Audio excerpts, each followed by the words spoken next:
늦은 밤. 저희 심야 스토리 채널을 청취하고 계신 청취자 여러분 안녕하십니까? 남편의 온 가족은 저를 무식하고 배운 것 없는 여자라며 멸시하고 짓밟았습니다. 저는 그 모든 수모를 견디며 촌스럽고 아무것도 모르는 순진한 여자 역할을 완벽하게 연기해야만 했습니다. 마침내 시어머니가 비열한 미소를 지으며 제 손에 펜을 쥐어주고 내 모든 재산을 가로채기 위해 위조된 서류에 강제로 지장을 찍게 만들려 했던 그 운명의 날이 오기 전까지는 말입니다. 그녀는 자신의 인생에 닥칠 거대한 비극이 바로 내 손끝에 묻은 붉은 인주에서 시작될 것이라고는 꿈에도 생각하지 못했습니다. 종이 위에 붉은 인주가 선명하게 찍히는 순간 저는 차갑게 일어섰습니다. 그 잔인한 여자의 눈을 똑바로 쳐다보며 그녀의 온 가문을 숨막히게 할 한마디를 던졌습니다. 어머니, 혜성그룹의 모든 지분을 제 이름으로 양도한다는 서류에 직접 서명해 주셔서 정말 감사합니다. 이 쓰라리면서도 통쾌한 복수극이 어떻게 시작되었고 어떻게 끝을 맺었는지 지금부터 그 흥미진진한 이야기를 들려드리겠습니다. 제 이름은 박지연입니다. 사람들은 여자의 결혼을 인생의 새로운 막이 오르는 것에 비유하곤 합니다. 어떤 이들은 아름다운 장미꽃이 가득한 페이지를 넘기지만 어떤 이들은 불행하게도 잉크 냄새와 비극, 눈물로 얼룩진 검은 페이지를 마주하게 됩니다. 저에게는 제 인생의 페이지를 제 손으로 넘길 기회조차 주어지지 않았습니다. 그들은 제 인생을 갈기갈기 찢어버리고는 낡고 구겨진 종이 한 장을 제 얼굴에 집어던지며 그것이 내 운명이라고 강요했습니다. 모든 것은 6개월 전 이 세상에서 저를 조건 없이 사랑해주던 유일한 남자인 아버지가 서울대학교 병원 VIP 병동에서 숨을 거두시던 날 시작되었습니다. 제 아버지 박태준 회장님은 평생의 피와 땀, 눈물과 지혜를 바쳐 혜성그룹을 일궈낸 분이셨습니다. 친어머니가 일찍 돌아가신 후 아버지는 홀로 남은 저를 가여워하시며 배영애라는 여자와 재혼하셨습니다. 배영애에게는 전남편 사이에서 낳은 민준이라는 아들이 있었습니다.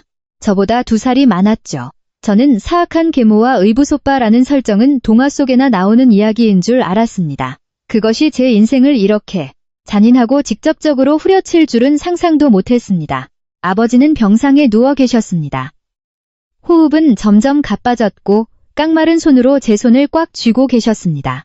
병실 밖에서 배영애와 민주는 조문객들을 맞이할 준비를 하느라 분주했습니다. 그들의 악어의 눈물과 가짜 슬픔 뒤에는 주체할 수 없는 환희로 번뜩이는 눈빛이 숨겨져 있었습니다. 병실 안에는 우리 부녀 단둘뿐이었습니다. 아버지는 저를 바라보셨습니다.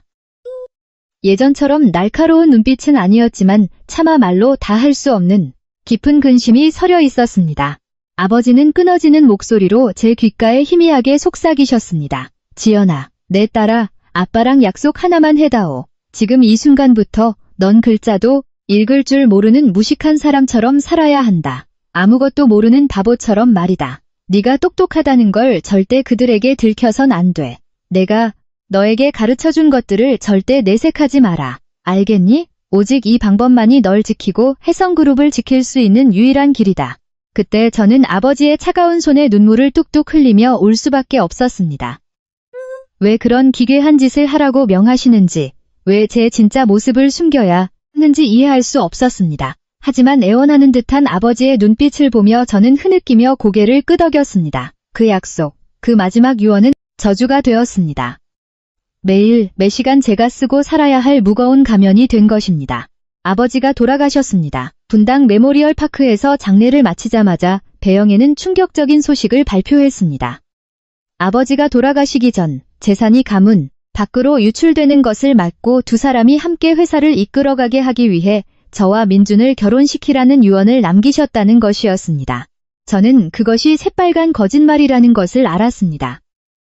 그 모자의 진짜 혐오스러운 본성을 누구보다 잘 아는 아버지가 자신의 친딸을 늑대 소굴로 밀어 넣을 리 없었습니다. 하지만 당시 저는 굶주린 승냥이 떼 사이에 홀로 남겨진 너무나도 나약한 존재였습니다. 설상가상으로 아버지의 전담 변호사이자 가장 믿을 수 있는 최 변호사님은 장기 해외 출장 중이었고 모든 유언장과 서류는 봉인되어 있었습니다. 그가 돌아올 때까지 기다려야만 했습니다. 이것이 배영애가 파놓은 완벽한 함정이라는 것을 알았습니다. 그녀는 이 결혼을 이용해 저를 올가매고 자신의 꼭두각시인 아들을 통해 회사에 대한 통제권을 합법화하려는 속셈이었습니다. 하지만 저는 아버지의 유언을 떠올리며 꾹 참고 동의했습니다. 사랑도, 약속도 없는 오직 가식적인 미소와 등 뒤에 검은 속셈만이 난무하는 속성 결혼식이 치러졌고 그곳에서 제 지옥 같은 삶이 시작되었습니다. 저는 우리가 한 가족이 되면 배영애가 저를 조금이라도 낮게 대해줄 것이라 착각했습니다. 하지만 그녀는 저를 목에 걸린 가시처럼 억지로 참아내야 할 수치스러운 존재로 여겼습니다. 그리고 그녀가 저를 괴롭힐 수 있는 가장 완벽한 핑계는 바로 저의 무식함이었습니다. 평창동 저택에서의 며느리로서의 첫날, 친척들이 모두 모인 저녁 식사 자리에서 그녀의 쇼가 시작되었습니다. 그녀는 미소를 지으며 상냥함을 가장한 목소리로 제게 경제신문을 건넸습니다. 지연아, 넌 시골에서 자라서 제대로 배우지도 못했지. 글자도 잘 모른다고 들었다. 이제 서울에 번듯한 집안 며느리가 되었으니 식구들 즐거우라고 뉴스라도 좀 읽어보렴. 20명이 넘는 친척들이 앉아있던 식탁에 정적이 흘렀습니다. 한적이 모든 눈이 저를 향했습니다. 한적아, 저는 두 손이 얼음장처럼 차가워진 채 떨며 신문을 받았습니다. 저는 박지연입니다. 해외 명문대 경영학과를 수석으로 졸업한 인재, 영어든 한국어든 수백 페이지의 재무제표를 단숨에 분석할 수 있는 사람입니다. 하지만 지금 저는 배운 것 없는 바보 행세를 해야 했습니다. 익숙한 활자들을 내려다보며 저는 마른 침을 삼키고 더듬거리며 대답했습니다. 어머니, 저 글을 잘 읽을 줄 몰라요. 낮은 비웃음 소리가 메아리 치듯 퍼졌습니다. 민준의 사촌들은 입을 가리고 웃었고 그들의 눈에는 경멸이 가득했습니다. 어젯밤 제 곁에서 잠을 잤던 남편 민준은 고개를 푹 숙인 채 접시만 응시할 뿐 저를 변호하는 말은 단 한마디도 하지 않았습니다. 배영애는 가짜 동정이 가득한 목소리로 과장되게 한숨을 쉬었습니다. 어머나 세상에. 불쌍한 우리 며느리. 내 그럴 줄 알았다. 글도 못 읽는데 어떻게 큰 결정을 내리겠니? 그래, 못하겠으면 그만두렴. 밥이나 먹어라. 내일부터 내가 차근차근 가르쳐주마. 그 말들은 제 자존심을 찌르는 비수 같았지만 저는 아무것도 듣지 못한 사람처럼 고개를 숙이고 있었습니다. 그 수모는 시작에 불과했습니다. 그 후로 며칠 동안 그녀는 저를 온 집안의 웃음거리로 만들었습니다. 일부러 복잡한 영어 라벨이 붙은 수입품을 사오라고 시킨 뒤 잘못 왔다며 사람들 앞에서 면박을 주었습니다. 한국전력 전기요금과 도시가스 고지서를 던져주며 계산을 시키고는 간단한 덧셈 뺄셈도 못 한다며 조롱했습니다. 손님이 올 때마다 저의 무식함을 자랑거리처럼 늘어놓았고 마치 농담처럼 저를 비하했습니다. 저는 제 아버지의 집에서 완전히 바보 취급을 받으며 내 행복을 훔쳐간 여자에게 짓밟히고 있었습니다. 민주는 저를 더욱 멀리했습니다. 그는 저 같은 여자를 아내로 둔 것을 부끄러워했습니다.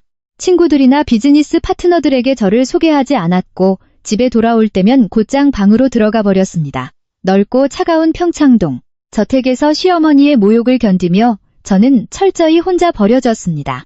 새벽마다 저는 숨죽여 울었습니다. 엄청나게 울었습니다.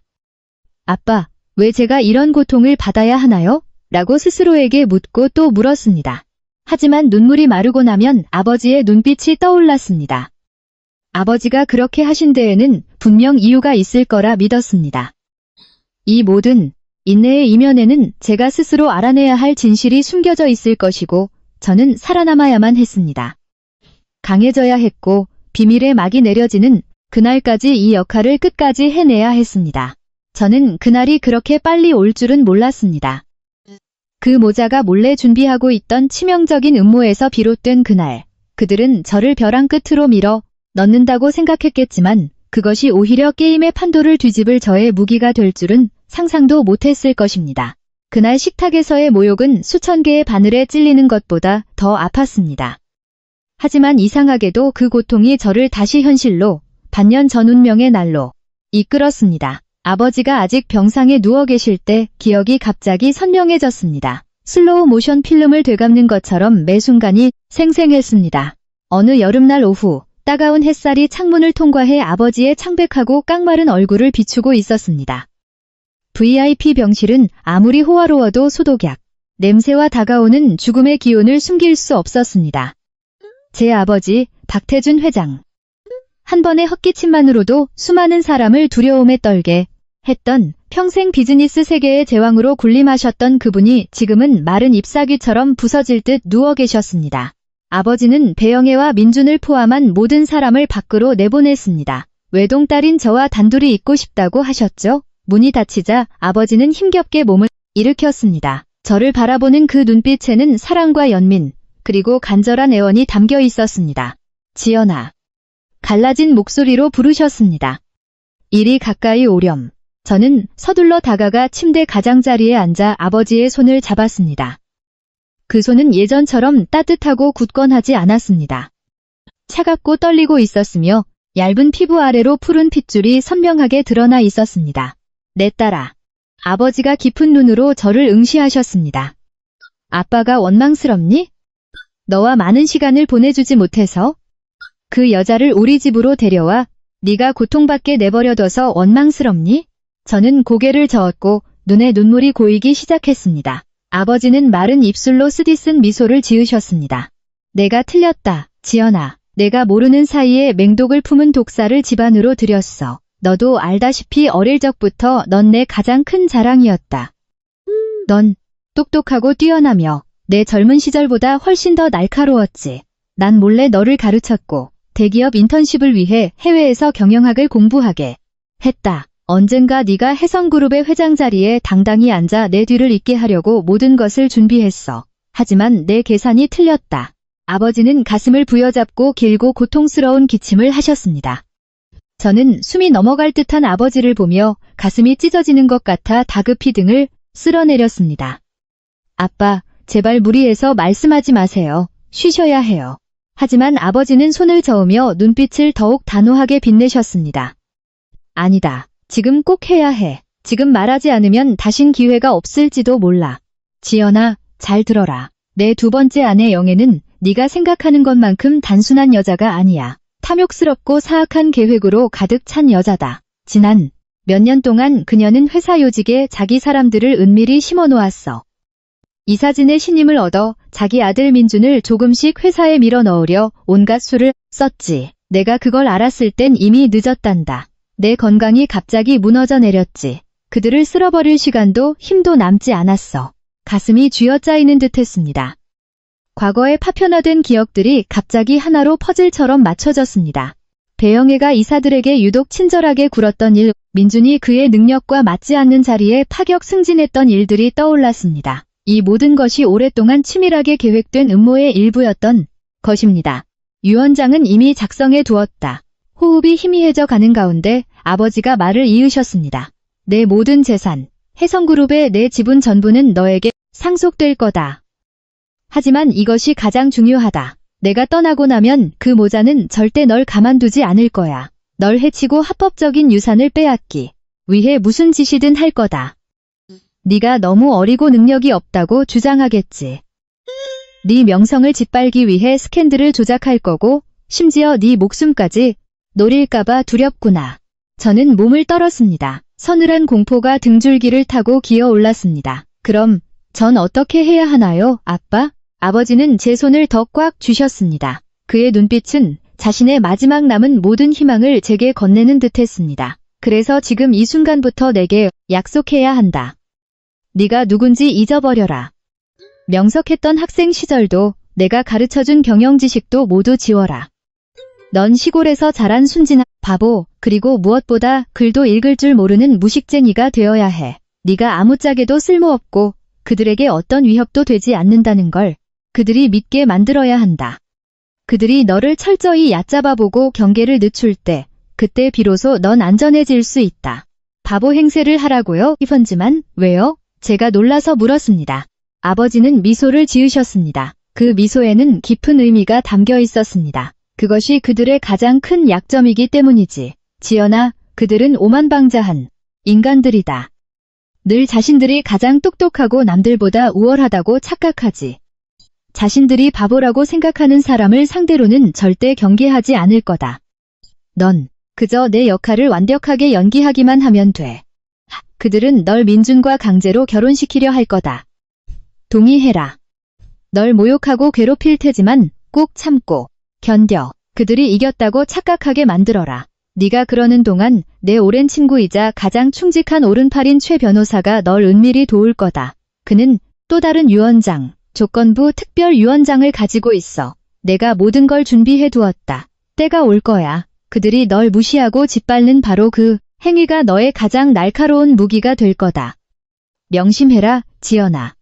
사냥을 앞둔 사자는 풀숲에 몸을 숨긴 채 공격할 완벽한 타이밍을 기다려야 하는 법이다. 약속해 주렴. 저는 아버지를 바라보았습니다.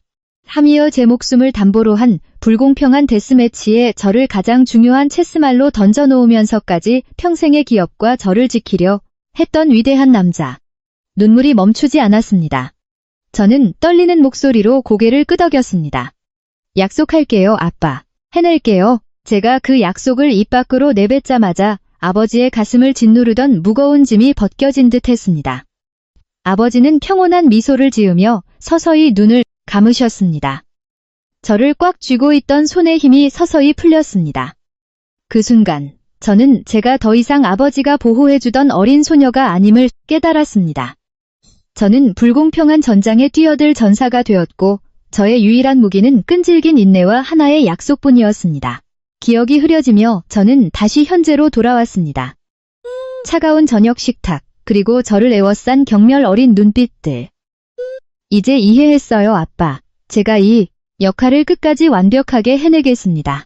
하지만 배영애와 민준의 신뢰를 완전히 얻기 위해 제가 겪어야 할 시험들이 단순한 모욕보다 훨씬 더 잔인할 것이라는 사실은 알지 못했습니다.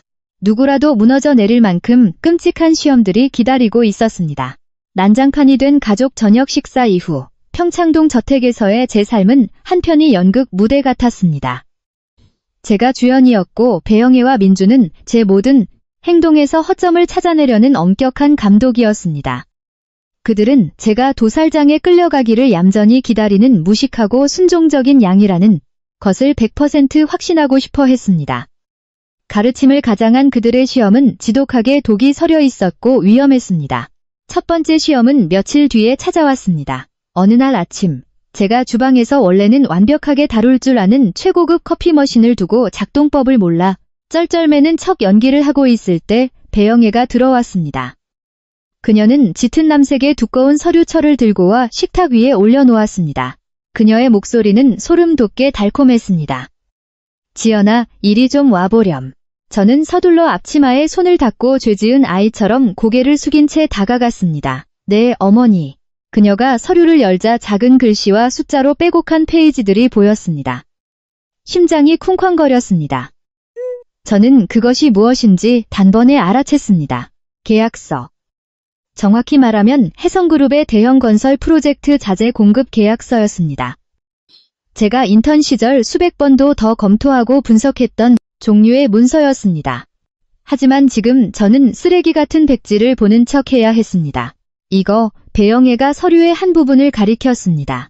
회사 새 계약서인데 민준이가 바이어 미팅하느라 바빠서 말이야. 내 눈이 침침해서 이 작은 글씨를 읽으면 머리가 아프네. 넌 아직 어리니 눈이 막잖아. 지불 조건이 맞게 적혀 있는지 나 대신 좀 읽어주렴. 3회 분할 지급이라고 했던 것 같은데 내 기억엔 우리가 2회 분할을 요구했던 것 같기도 하고. 그녀는 저를 뚫어지게 쳐다보았습니다. 제 눈동자에서 일말의 망설임이나 총명함의 징후를 찾아내려는 칼날 같은 시선이었습니다. 저는 이것이 함정이라는 것을 알았습니다. 제가 이 문서를 제대로 읽거나 차이점을 지적한다면 제가 쌓아온 모든 것이 무너질 터였습니다. 저는 종이를 받아들었습니다. 일부러 손을 뻣뻣하게 굳히고 덜덜 떨었습니다. 눈이 나쁜 사람처럼 종이에 얼굴을 바짝 가져다 댔습니다. 그리고 글자를 하나하나 끊어서 더듬거리며 읽기 시작했습니다. 지불, 방, 식은 일부러 몇 단어를 틀리게 읽었습니다. 몇 줄의 텍스트를 읽느라 5분 가까이 끙끙거린 뒤 저는 혼란스럽고 어쩔 줄 모르는 표정으로 그녀를 올려다보았습니다.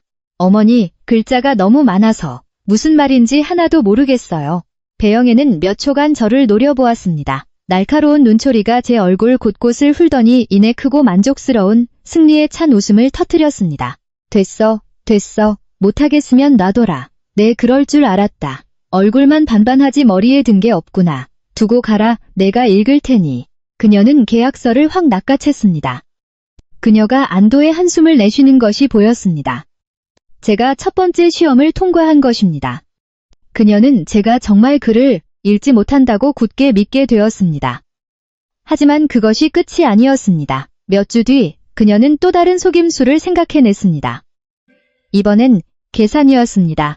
주말 가족 파티를 위한 긴 장보기 목록과 함께 지폐 뭉치를 제게 건넸습니다. 자, 지연아. 돈 가지고 마트에 가서 목록에 있는 거 다 사. 오렴. 명심해라. 정확하고 빠짐없이 사와야 해. 거스름 돈이 남으면 나한테 가져오고 계산 꼼꼼히 해라. 우리 며느리가 살림 예산은 잘 짜는지 보고 싶구나. 목록은 단순하지 않았습니다. 그램그램 단위로 무게를 달아 가격을 매기는 신선한 정육과 채소부터 끝자리가 복잡한 수입, 와인과 통조림 등 무려 120가지 품목이 적혀 있었습니다. 빠른 암산이 필요한 복잡한 수학 문제였습니다. 저는 속으로 쾌재를 부르며 목록과 돈을 받아들었습니다. 내가 이딴 장보기 목록에 쩔쩔맬 거라고 생각하나? 수조 원대 기업의 현금 흐름을 계산하던 내가, 하지만 저는 연기를 해야 했습니다. 대형 마트에 가서 일부러 직원들에게 바보 같은 질문을 하며 빙빙 돌았습니다. 계산대에서 계산할 때는 휴대폰 계산기를 누르며 끙끙거리고 일부러 여러 번 틀리는 척했습니다. 마침내 집에 돌아와 그녀에게 거스름 돈을 건넸지만 일부러 몇만 원을 비게 만들었습니다. 어머니, 여기 거스름 돈이요. 아까부터 계산을 해봤는데 이게 맞는지 잘 모르겠어요. 배영애는 제 눈앞에서 즉시 돈을 셌습니다. 돈이 비는 것을 알아차린 그녀는 화를 내기보단 한숨을 쉬며 고개를 저었습니다. 맙소사, 이깟 잔돈. 계산도 하나 제대로 못하다니. 그래, 모자란 돈은 그냥 내가 채워 넣으마. 다음부턴 조심해라. 그러다 너도 모르는 사이에 집구석까지 다 팔아먹겠다. 그녀는 뒤돌아섰습니다. 하지만 저는 그녀가 속으로 축배를 들고 있다는 것을 알았습니다. 다시 한번 저는 그녀에게 제가 구제불능의 멍청이라는 것을 증명했습니다. 글도 못 읽고 계산도 못하는 여자. 모욕은 절정에 달했습니다. 어느 날 밤 혜성그룹의 주요 주주인 중요한 손님이 저녁 식사에 초대되었습니다. 손님은 식사 도중 제게 정중하게 물었습니다. 지연 양, 얘기 들었어요. 미국에서 유학했다면서요? 그럼 영어 실력이 아주 대단하겠네요. 그렇죠? 다시 식탁에 정적이 감돌았습니다. 제 옆에 앉은 민주는 사색이 되었습니다. 그가 다급히 끼어들었습니다. 아, 아닙니다, 삼촌. 지연이는 그냥 평범한 가정주부예요. 하지만 배영애는 이 완벽한 기회를 놓치지 않았습니다. 한글 그녀는 활짝 웃으며 손님을 향해 말했습니다. 아유, 농담도 참. 우리 지연이는 한글도 더듬거리는 애예요. 영어가 웬 말이겠어요? 주방에서 요리하고 청소나 할 줄 알지.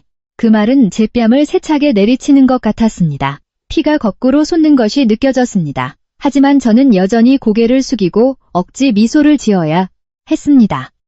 식탁 아래 제 두 손은 손톱이 살을 파고들 정도로 꽉 쥐어져 있었습니다. 인내심의 한계였습니다. 하지만 이 모든 시험들이 단지 서막에 불과하다는 것을 알았습니다. 그녀는 제가 아무 쓸모없는 존재라는 확신을 굳히며 더 거대한 음모를 준비하고 있었습니다. 제 모든 것을 빼앗기 위한 최종 계획, 제 예감은 적중했습니다. 그날 밤, 그녀의 서재 앞을 지나가다 전화 통화 소리를 엿듣게 되었습니다. 그녀의 목소리는 낮았지만 승리감에 도취되어 있었습니다. 걱정 마. 모든 건 내 통제하에 있으니까. 그 멍청한 기집애는 내가 시키는 대로 다 할 거야. 계약서 준비해둬. 지장 하나면 끝나는 걸로. 적당한 때가 다가오고 있어. 제 심장이 멎는 듯 했습니다. 계약서, 지장, 적당한 때. 이 단어들이 귓가에 끊임없이 맴돌았습니다. 차갑고 위협적이었습니다. 시험과 모욕에 나날들이 지나고 제가 완벽한 나무 인형이라는 것을 확신한 그녀가 드디어 공격을 개시하기로 결심한 것입니다. 더 이상 지체하지 않고 계획이 틀어지기 전에 속전속결로 게임을 끝내려 하고 있었습니다. 자정이 넘은 시각에 우연히 듣게 된 배영애의 통화 내용은 제 머릿속에서 계속 깜박이는 적색 경보, 악몽 그 자체였습니다. 계약서, 지장, 적당한 때. 그녀는 이미 저를 숨통 끊어놓을 칼을 빼든 상태였습니다. 최 변호사님이 급히 귀국한 날처럼 그 후 며칠 동안 저택 안의 분위기는 묘하게 변했습니다. 겉보기엔 모든 게 정상 같았습니다. 배영애는 여전히 가짜로 꾸며낸 달콤한 목소리로 저를 대했고 민주는 여전히 일찍 나가 늦게 들어왔습니다. 하지만 항상 위험에 촉각을 곤두세우고 있던 저는 은밀한 긴장감을 느꼈습니다. 숨막히는 고요함, 거대한 폭풍이 몰아치기 직전의 고요함 같았습니다. 배영애는 서재에서 비밀회의를 소집하기 시작했습니다. 문은 항상 굳게 닫혀 있었고 가끔 선글라스를 끼고 검은 정장을 입은 낯선 남자가 반짝이는 가죽 서류 가방을 들고 서둘러 들어갔다 나오는 것을 목격했습니다. 저는 그가 그녀의 개인 변호사, 즉 더러운 거래를 처리하기 위해 매수된 자원일 것이라 직감했습니다. 그 남자가 다녀갈 때면 배영애의 기분은 날아갈 듯 좋아졌습니다. 콧노래를 부르며 집안을 돌아다녔고 가끔은 도살장에 끌려가는 줄도 모르는 짐승을 쳐다보듯 승리감과 동정이 섞인 시선으로 저를 쳐다보곤 했습니다. 민준의 행동도 이상했습니다. 집에 있는 시간은 더 줄었고 돌아올 때마다 저를 피했습니다. 하지만 그와 어머니가 눈빛이나 짧은 끄덕임으로 은밀한 신호를 주고받는 것을 발견했습니다.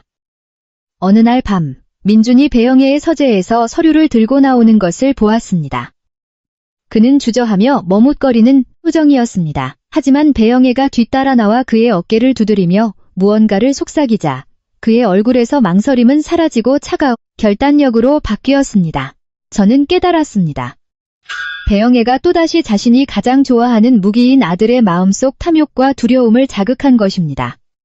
저를 빈털터리로 집에서 쫓아내고 그를 혜성그룹의 회장으로 만들어주겠다고 약속했음이 틀림없었습니다. 저는 이대로 앉아 죽음을 기다릴 수만은 없었습니다.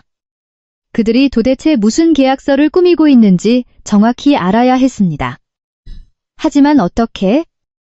배영애의 서재는 지문 인식 도어록이 설치되어 있었고 그녀는 그 가죽 서류 가방을 항상 들고 다녔습니다. 유일한 기회는 빈틈을 찾는 것, 아주 찰나의 방심뿐이었습니다. 저는 그녀의 모든 습관을 관찰하고 기억하기 시작했습니다. 매일 오후 4시 정각, 그녀는 주방으로 내려와 홍차를 우려낸 뒤 테라스로 나가 난초들을 구경하며 앉아있다는 것을 알아챘습니다. 하루 중 그녀가 긴장을 푸는 유일한 시간이었고 가장 방심하는 시간이었습니다. 대개 그녀는 가죽 서류 가방을 서재 책상 위에 두고 나왔습니다. 이때가 기회였습니다. 문제는 그 방에 어떻게 들어가느냐였습니다. 문을 부술 수도 없었습니다. 자연스럽게 서재에 들어갔다 나와도 의심받지 않을 내부 조력자가 필요했습니다. 그때 집안에서 가장 오래 일한 가사도우미 강 아주머니가 떠올랐습니다. 제가 아주 어릴 적부터 아버지를 모셨던 분. 강 아주머니는 말수가 적고 마음씨 고운 분이었지만 배영애가 저를 대하는 태도를 볼 때마다 그녀의 눈에는 항상 동정심과 슬픔이 서려 있었습니다. 아무도 보지 않을 때 몰래 제게 쿠키를 건네주거나 따뜻한 우유를 타주던 이 집안의 유일한 사람이었습니다. 저는 돌아가신 아버지에 대한 그녀의 충성심에 모든 걸 걸어보기로 했습니다. 배영애와 민준이 외출하고 없는 어느 날 낮, 저는 주방에서 강 아주머니에게 말을 걸었습니다. 길게 말하지 않았습니다. 그저 아주머니의 눈을 똑바로 바라보며 애원했습니다. 아주머니 부탁드려요. 절 좀 도와주세요. 위험할 수 있다는 거 알지만 지금 저를 도울 수 있는 분은 아주머니뿐이에요. 사모님 서재 열쇠 좀 몰래 가져다 주실 수 있나요? 딱 5분만 빌릴게요. 강 아주머니는 흠칫 놀랐습니다. 채소를 다듬던 손을 멈추고 걱정스러운 눈으로 저를 쳐다보았습니다. 아가씨, 대체 무슨 계획이신가요?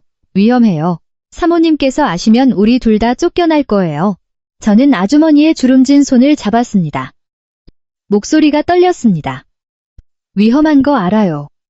하지만 지금 하지 않으면 제겐 영영 기회가 없을지도 몰라요. 아주머니, 회장님을 몇 년이나 모셨잖아요. 저희 아버지가 어떤 분이셨는지 아시잖아요. 아버지가 제 인생이 이렇게 망가지길 바라셨을 리 없어요. 그 모자가 저를 해치고 아버지가 남기신 모든 걸 빼앗으려는 끔찍한 음모를 꾸미고 있어요. 전 그저 진실을 알고 싶을 뿐이에요. 제가 아버지를 언급하자 아주머니의 눈빛이 슬퍼졌습니다. 그녀는 한참을 침묵하다 천천히 고개를 끄덕였습니다. 알겠습니다, 아가씨. 박 회장님을 위해서라도 제가 돕겠습니다. 다음 날 오후 4시 정각, 배영애가 테라스에서 홍차를 즐기고 있을 때 강 아주머니가 계획을 실행했습니다. 서재문 바로 앞복도에 물을 엎지른 척하며 서둘러 서재 안으로 들어가 걸레를 가져오겠다고 소리쳤습니다.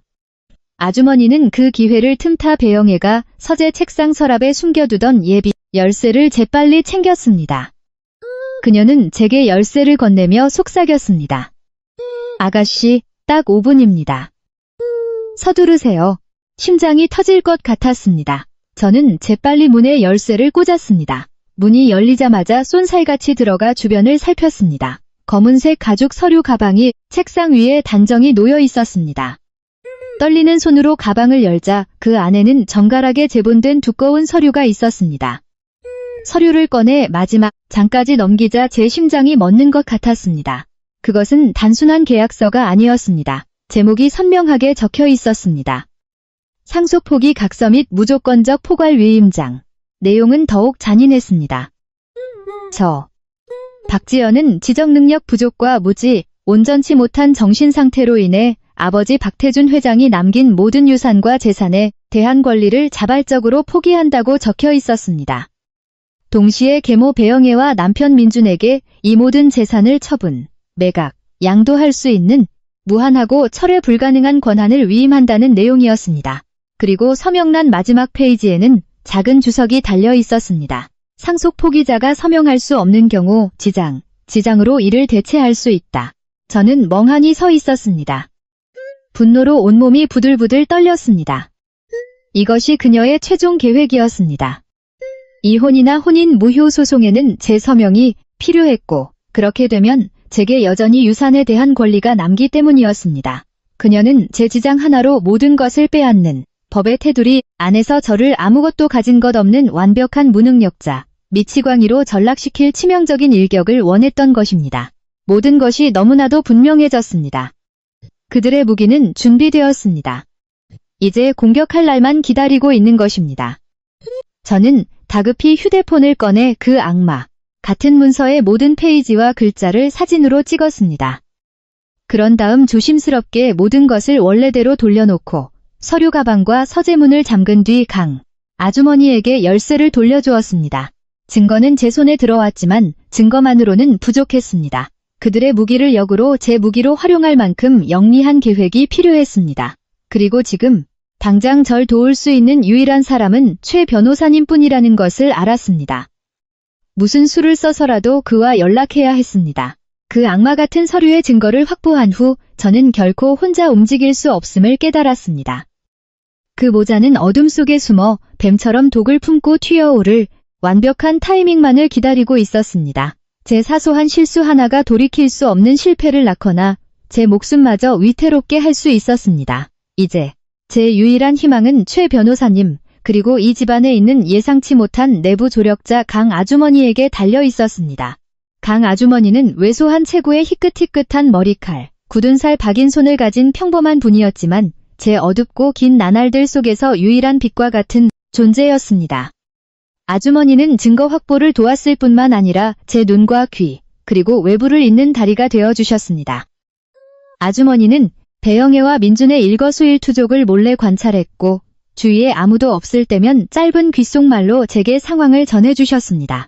오늘 사모님이 변호사한테 또 전화했어요. 서류 완벽하게 준비하라고, 꼬투리 잡힐 일 절대 없게 하라고 다그치시더라고요. 어느 날 저녁 제게 죽을 건네며 아주머니가 작게 속삭였습니다. 그리고 민준 도련님은 좀 안절부절 못하는 눈치인데 사모님한테 한 소리 듣고는 입 꼭 다물고 계셔요. 이런 사소한 정보들이 모여 그들의 거대한 음모의 밑그림을 완성하는 데 큰 도움이 되었습니다. 민준이 뼛속까지 악한 인간은 아니라는 걸 깨달았습니다. 그는 단지 어머니에게 조종당하는 탐욕과 비겁함에 눈먼 겁쟁이 꼭두각시일 뿐이었습니다. 하지만 그의 비겁함은 악을 묵인하고 동조한다는 점에서 범죄나 다름없었습니다. 강 아주머니를 통해 배영애가 점점 조급해하고 있다는 것을 알게 되었습니다. 그녀는 서류 작업을 서두르라고 변호사를 계속 압박하고 있었습니다. 시간을 끌다가 음모가 들통날까봐 두려워하는 눈치였습니다. 최 변호사님께 빨리 연락해야 했습니다. 하지만 어떻게? 제 휴대폰은 감시당하고 있었습니다. 외부로 발신하는 모든 전화는 도청될 위험이 컸습니다. 모험을 걸 수는 없었습니다. 그래서 저는 다시 강 아주머니를 찾아가 도움을 청하는 대신 이번엔 아주 중대한 임무를 맡아달라고 부탁했습니다. 어느 조용한 한낮, 저는 아주머니에게 말했습니다. 아주머니, 여기 번호가 하나 있어요. 어떻게든 밖으로 나가서 이 번호로 전화를 걸어주셔야 해요. 딱 한마디만 하시면 돼요. 지연 아가씨가 당장 변호사님을 만나야 합니다. 아주 위급한 상황입니다. 그리고 바로 전화를 끊으세요. 다른 말은 절대 하시면 안 돼요. 하실 수 있겠어요? 저는 최 변호사님의 번호가 적힌 작은 종이 조각을 건넸습니다. 종이를 받아든 강 아주머니는 결의에 찬 눈빛으로 저를 바라보았습니다. 걱정 마세요, 아가씨. 제가 어떻게든 해보겠습니다. 이틀 뒤, 강 아주머니는 요리용 향신료를 사러 시장에 다녀오겠다며 배영애에게 허락을 구했습니다. 완벽한 핑계였고 배영애도 별 의심 없이 심부름을 시켰습니다. 홀로 집에 남은 저는 속이 타들어가는 것 같았습니다. 1초가 한 세기처럼 느껴졌습니다. 아주머니가 무사히 전화를 걸었는지 최 변호사님이 메시지를 받았는지 알 길이 없었습니다. 거의 1시간이 지났을까 강 아주머니가 장을 본 식료품을 들고 아무 일도 없었다는 듯 돌아왔습니다. 거실을 지나가며 저에게 말 한마디 건네지 않았지만 슬쩍 고개를 끄덕였습니다. 기쁨과 안도로 심장이 터질 것 같았습니다. 신호는 전달되었습니다. 이제 기다리기만 하면 되었습니다. 하지만 기다림은 행동하는 것보다 훨씬 고통스러웠습니다. 계속 바보 연기를 하며 배영애의 모욕을 견뎌내야 했고 민준의 가증스러운 얼굴을 마주해야 했습니다. 가끔은 도저히 버틸 수 없을 것 같았습니다. 당장이라도 소리를 지르며 모든 걸 폭로하고 싶었습니다. 그러나 병상에 누워 계시던 아버지의 얼굴이 떠오르며 마지막 유언이 귓가에 울려 퍼졌습니다. 다시 분노를 삼키고 냉정한 인내심으로 스스로를 무장해야 했습니다. 강 아주머니가 전화를 건 지 3일째 되던 날 마침내 기적이 일어났습니다. 아침에 정원에서 화초에 물을 주고 있을 때 강 아주머니가 서둘러 나오더니 낡은 폴더폰 하나를 제게 쥐어주며 재빨리 속삭였습니다.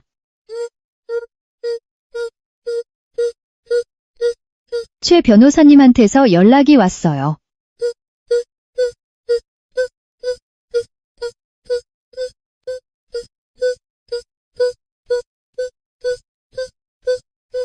오전 10시 삼청동 끝자락에 있는 북카페에서 만나자고 하십니다. 무슨 일이 있어도 꼭 나오셔야 한다고 하셨어요. 이건 비밀폰이고 변호사님 번호만 저장되어 있어요.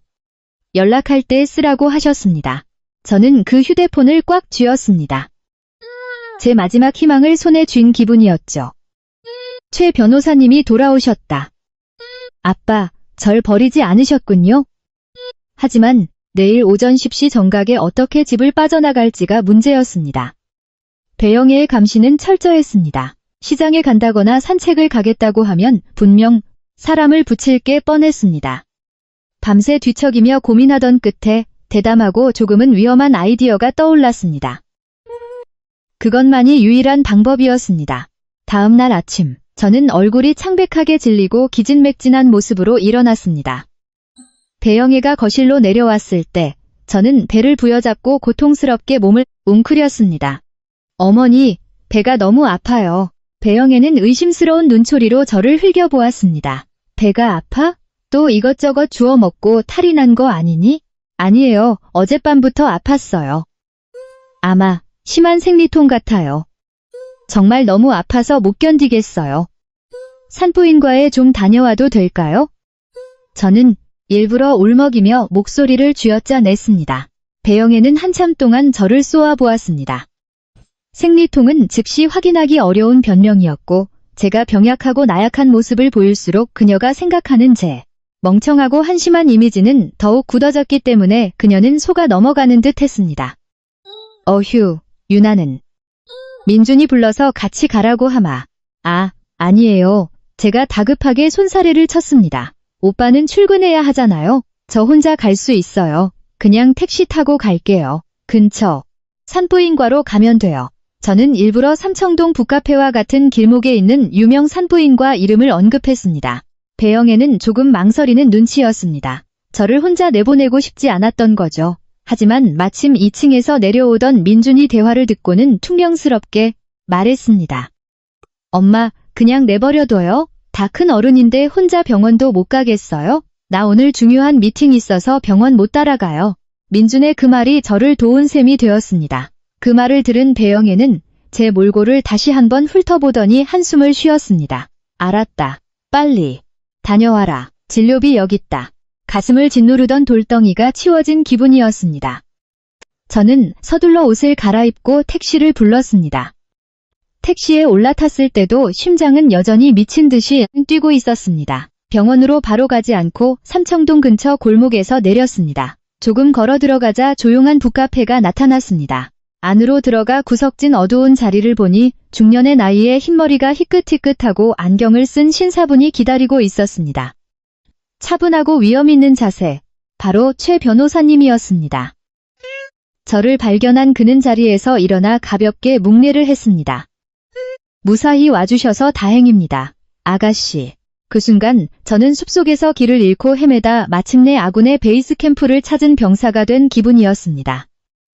이제부터는 저 혼자 싸우지 않아도 된다는 것을 알았습니다. 저의 반격은 이제 막 시작되려 하고 있었습니다. 조용한 북카페 안, 잔잔한 연주곡과 오래된 책 냄새만이 공간을 채우고 있었습니다. 저는 최 변호사님 맞은편에 앉았습니다. 아버지가 당신의 목숨과 기업을 온전히 믿고 맡겼던 사람. 그가 주는 안도감과 신뢰감 덕분에 지난 몇 달간 저를 짓눌렀던 불안과 공포가 조금씩 사그라들었습니다. 아버지의 유언부터 시작해 강요된 결혼, 배영애의 조롱 섞인 시험들, 그리고 제가 몰래 찍어온 악마 같은 계약서 사진까지 제 모든 이야기를 다 듣고 나서도 최 변호사님은 전혀 놀라지 않은 채 묵묵히 듣고만 있었습니다. 두꺼운 안경 너머 그의 눈빛에는 날카로움과 깊은 통찰력이 번득였습니다. 제 이야기가 끝나자 그는 찻잔을 조심스레 내려놓으며 깊고 차분한 목소리로 말했습니다. 정말 훌륭하게 해내셨습니다, 아가씨. 아가씨가 겪은 이 모든 일들은 박 회장님께서 이미 예견하셨던 일들입니다. 회장님께서는 그들보다 한 발 앞서 아가씨를 위해 모든 것을 준비해 두셨습니다. 네, 저는 깜짝 놀라 되물었습니다. 아빠가 이 모든 일이 일어날 걸 알고 계셨다고요? 최 변호사님은 고개를 끄덕였습니다. 그렇습니다. 아버님은 매우 지혜롭고 신중한 분이셨습니다. 배영애의 음모를 진작에 눈치채셨지만 그녀의 끈질기고 악랄한 성정을 알기에 당장 그것을 폭로하지 않으셨습니다. 대신 회장님께서는 그녀의 그 지독한 탐욕을 역이용하여 완벽한 덫을 놓기로 결심하신 겁니다. 그는 자신의 서류 가방을 열어 밀봉된 폴더 하나를 꺼냈고 천천히 봉투를 뜯었습니다. 이것이 박 회장님의 진짜 유언장입니다. 두 부분으로 나뉘어 있죠. 배영애도 알고 있는 첫 번째 부분은 모든 유산을 아가씨께 상속한다는 내용입니다. 하지만 가장 중요한 두 번째 부분은 특별한 조건이 명시되어 있습니다. 그는 종이를 제 앞으로 밀어주었습니다. 저는 그것을 읽어내려가다 다시 한번 심장이 거세게 뛰는 것을 느꼈습니다. 하지만 이번엔 공포가 아니라 아버지의 천재적인 지혜에 대한 경외감 때문이었습니다. 조건문에는 이렇게 명시되어 있었습니다. 만약 유일한 상속자인 내 딸 박지연이 강압에 의해서든 자발적으로든 유산 상속 포기 및 재산 양도와 관련된 어떠한 문서에라도 서명 또는 날인하게 될 경우 해당 문서가 날인되는 즉시 별도의 조건이 자동으로 발효된다. 이에 따라 내 아내 배영의 명의로 되어 있는 혜성그룹의 모든 지분은 내 딸 박지연 명의로 자동 양도 및 귀속된다. 이 조건은 내 딸의 재산과 생명을 보호하기 위한 최후의 방패 역할을 할 것이다. 저는 말문이 막혔습니다. 눈앞의 글귀가 믿기지 않았습니다. 아빠, 이게 아빠의 진짜 계획이었군요. 아빠는 제게 부만 남겨주신 게 아니라 방패와 가장 날카로운 검을 함께 남겨주셨어요. 회장님께서는 배영애가 언젠가 자신의 탐욕을 주체하지 못하고 아가씨가 사진을 찍어온 그 문서 같은 것에 강제로 지장을 찍게 만들 날이 올 거라는 걸 알고 계셨습니다. 최 변호사님이 설명했습니다. 그리고 그 사악한 짓거리 자체가 배영애에게 사형 선고가 되도록 만들고 싶어 하셨죠. 그녀가 아가씨의 모든 것을 뺏으려 탐욕을 부릴수록 그녀는 자신의 모든 것을 잃게 될 겁니다. 하지만 그걸 어떻게 실행하죠? 제가 떨리는 목소리로 물었습니다. 그녀가 만든 서류는 상속 포기 각서잖아요. 아빠의 조건은 지분, 양도에 관한 거고요. 어떻게 해야 하죠? 최 변호사님은 자신감 넘치는 미소를 지었습니다. 그게 바로 제가 귀국해야만 했던 이유입니다. 우리의 임무는 서류를 바꿔치기 하는 겁니다. 그녀의 계약서에 지장을 찍게 놔둘 순 없죠. 대신 겉보기엔 그녀의 서류와 똑같이 생겼지만 속 내용은 배영애가 자발적으로 자신의 지분을 아가씨께 양도한다는 서류를 준비했습니다. 그는 또 다른 폴더를 꺼냈습니다. 이 서류는 종이의 재질, 잉크 색깔, 글씨체, 제본 방식까지 제가 찍어온 사진 속 서류와 완벽하게 똑같았습니다. 하지만 내용은 완전히 달랐습니다. 법적으로 아주 정교하게 작성되어 있었습니다. 본인 배영애는 온전한 정신으로 어떠한 강압도 없이 본인이 소유한 혜성그룹의 모든 지분을 양녀 박지연에게 자발적으로 양도한다. 그리고 맨 아래에는 똑같이 작은 주석이 달려 있었습니다. 지분 양수자인 박지연이 서명할 수 없는 경우 지장으로 이를 대체하여 확인을 가름할 수 있다. 회장님은 정말 대단하세요. 저는 감탄을 금치 못했습니다. 그렇습니다. 최 변호사님이 고개를 끄덕였습니다. 회장님께서는 배영애의 서명과 그녀가 자주 이용하는 로펌의 가짜 직인까지 완벽하게 준비해 두셨습니다. 너무나 정교해서 누구도 눈치채지 못할 겁니다. 이제 아가씨의 임무는 이 두 서류를 바꿔치기 할 완벽한 타이밍을 찾는 겁니다. 배영애가 그녀의 서류를 건넬 때 아가씨가 실제로 지장을 찍는 서류는 바로 이 지분 양도 계약서여야만 합니다. 계획은 너무나 선명했습니다. 대담하고 영리하며 조금은 잔인한 계획이었지만 그 모자가 저지른 모든 악행에 비하면 합당한 대가였습니다. 이해했어요. 결연한 눈빛으로 제가 말했습니다. 해낼 수 있어요. 최 변호사님은 자랑스러움과 굳건한 신뢰가 담긴 눈으로 저를 바라보았습니다. 아가씨를 믿습니다. 아가씨는 제 오랜 친구의 딸이자 아버님의 지혜와 어머님의 강인함을 모두 물려받으셨으니까요. 자, 이 서류를 챙기십시오. 글자 하나, 위치, 마침표, 쉼표 하나까지 완벽하게 외우세요. 바꿔치기 할 때 절대 헷갈리면 안 됩니다. 그리고 비밀폰으로 항상 저와 연락을 유지하십시오. 그녀가 행동을 개시하면 즉시 제게 알리세요. 타이밍에 맞춰 제가 법무팀과 경호원들을 대동하고 들이닥치겠습니다. 저는 조심스레 서류를 재킷 안주머니에 챙겼습니다. 무거운 책임감이 느껴졌지만 희망으로 벅차올랐습니다. 저는 더 이상 도살장에서 죽음만을 기다리는 나약한 양이 아니었습니다. 무기가 생겼고 계획이 생겼습니다. 이제 저는 사냥감이 제 덫에 걸려들기만을 참을성 있게 기다리는 사냥꾼이 된 것입니다. 새로운 각오로 북카페를 나서 집으로 돌아왔습니다. 겉으로는 여전히 바보 같고 나약한 가면을 쓰고 있었지만 제 내면에는 복수의 불꽃이 타오르고 있었습니다. 정의를 되찾겠다는 굳은 결의의 불꽃이었습니다. 이 연극의 하이라이트가 곧 시작될 것임을 알았고 저 지연이가 이 비극의 결말을 직접 써 내려갈 것입니다. 하지만 무대에 막이 내리기 전 제 투지를 완전히 꺾어버리기 위해 배영애가 던질 가장 잔인하고 치명적인 심리적 공격, 그 마지막 시련을 마주해야 한다는 것을 저는 잘 알고 있었습니다. 최 변호사님과의 만남을 마치고 집에 돌아온 저는 마치 머리부터 발끝까지 완전 무장을 하고 공격 명령만을 기다리는 병사 같았습니다. 최 변호사님이 건네준 가짜 서류 지분 양도 계약서는 제 캐리어 바닥 비밀 공간에 깊숙이 숨겼습니다. 매일 밤 모두가 잠든 시각이면 희미한 휴대폰 불빛에 의지해 서류를 몰래 꺼내보며 세부 사항을 외웠습니다. 종이의 질감, 서류의 두께, 글자의 배치, 잉크 냄새까지 뇌리에 새겼습니다. 결정적인 순간에 한치의 망설임이나 실수 없이 완벽하게 바꿔치기 해야 했기 때문입니다. 단 한 번의 기회. 실패하면 모든 것을 잃는 게임이었습니다. 한편 저는 바보 연기를 더 철저하게 해내야 했습니다. 더욱 말수를 줄이고 항상 고개를 푹 숙인 채 두려움에 떠는 눈빛을 연기했습니다. 일부러 접시를 깨뜨리기도 하고 밥을 서리키거나 까맣게 태우기도 했습니다. 배영애의 눈에 제가 얼마나 가엽고 쓸모없는 존재인지를 더욱 굳게 각인시키기 위해서였습니다. 그녀는 완벽하게 덫에 걸려들었습니다. 저를 향한 멸시는 극에 달했습니다. 한 번은 시들고 썩은 채소를 제게 집어던지며 이렇게 말했습니다. 너 같은 년한테는 이런 쓰레기나 어울리지. 저는 아무 불평 없이 고개를 숙인 채 그것들을 주워 담았습니다. 하지만 속으로는 분노가 끓어올랐습니다. 기다려. 네가 뱉은 그 말, 네가 한 짓, 전부 다 피눈물로 갚게 해줄 테니. 가장 고난도 작업은 서류를 바꿔치기 하는 일이었습니다. 저 혼자서는 불가능했습니다. 강 아주머니의 도움이 절실했지만 이번엔 아주머니에게도 매우 위험한 임무였습니다.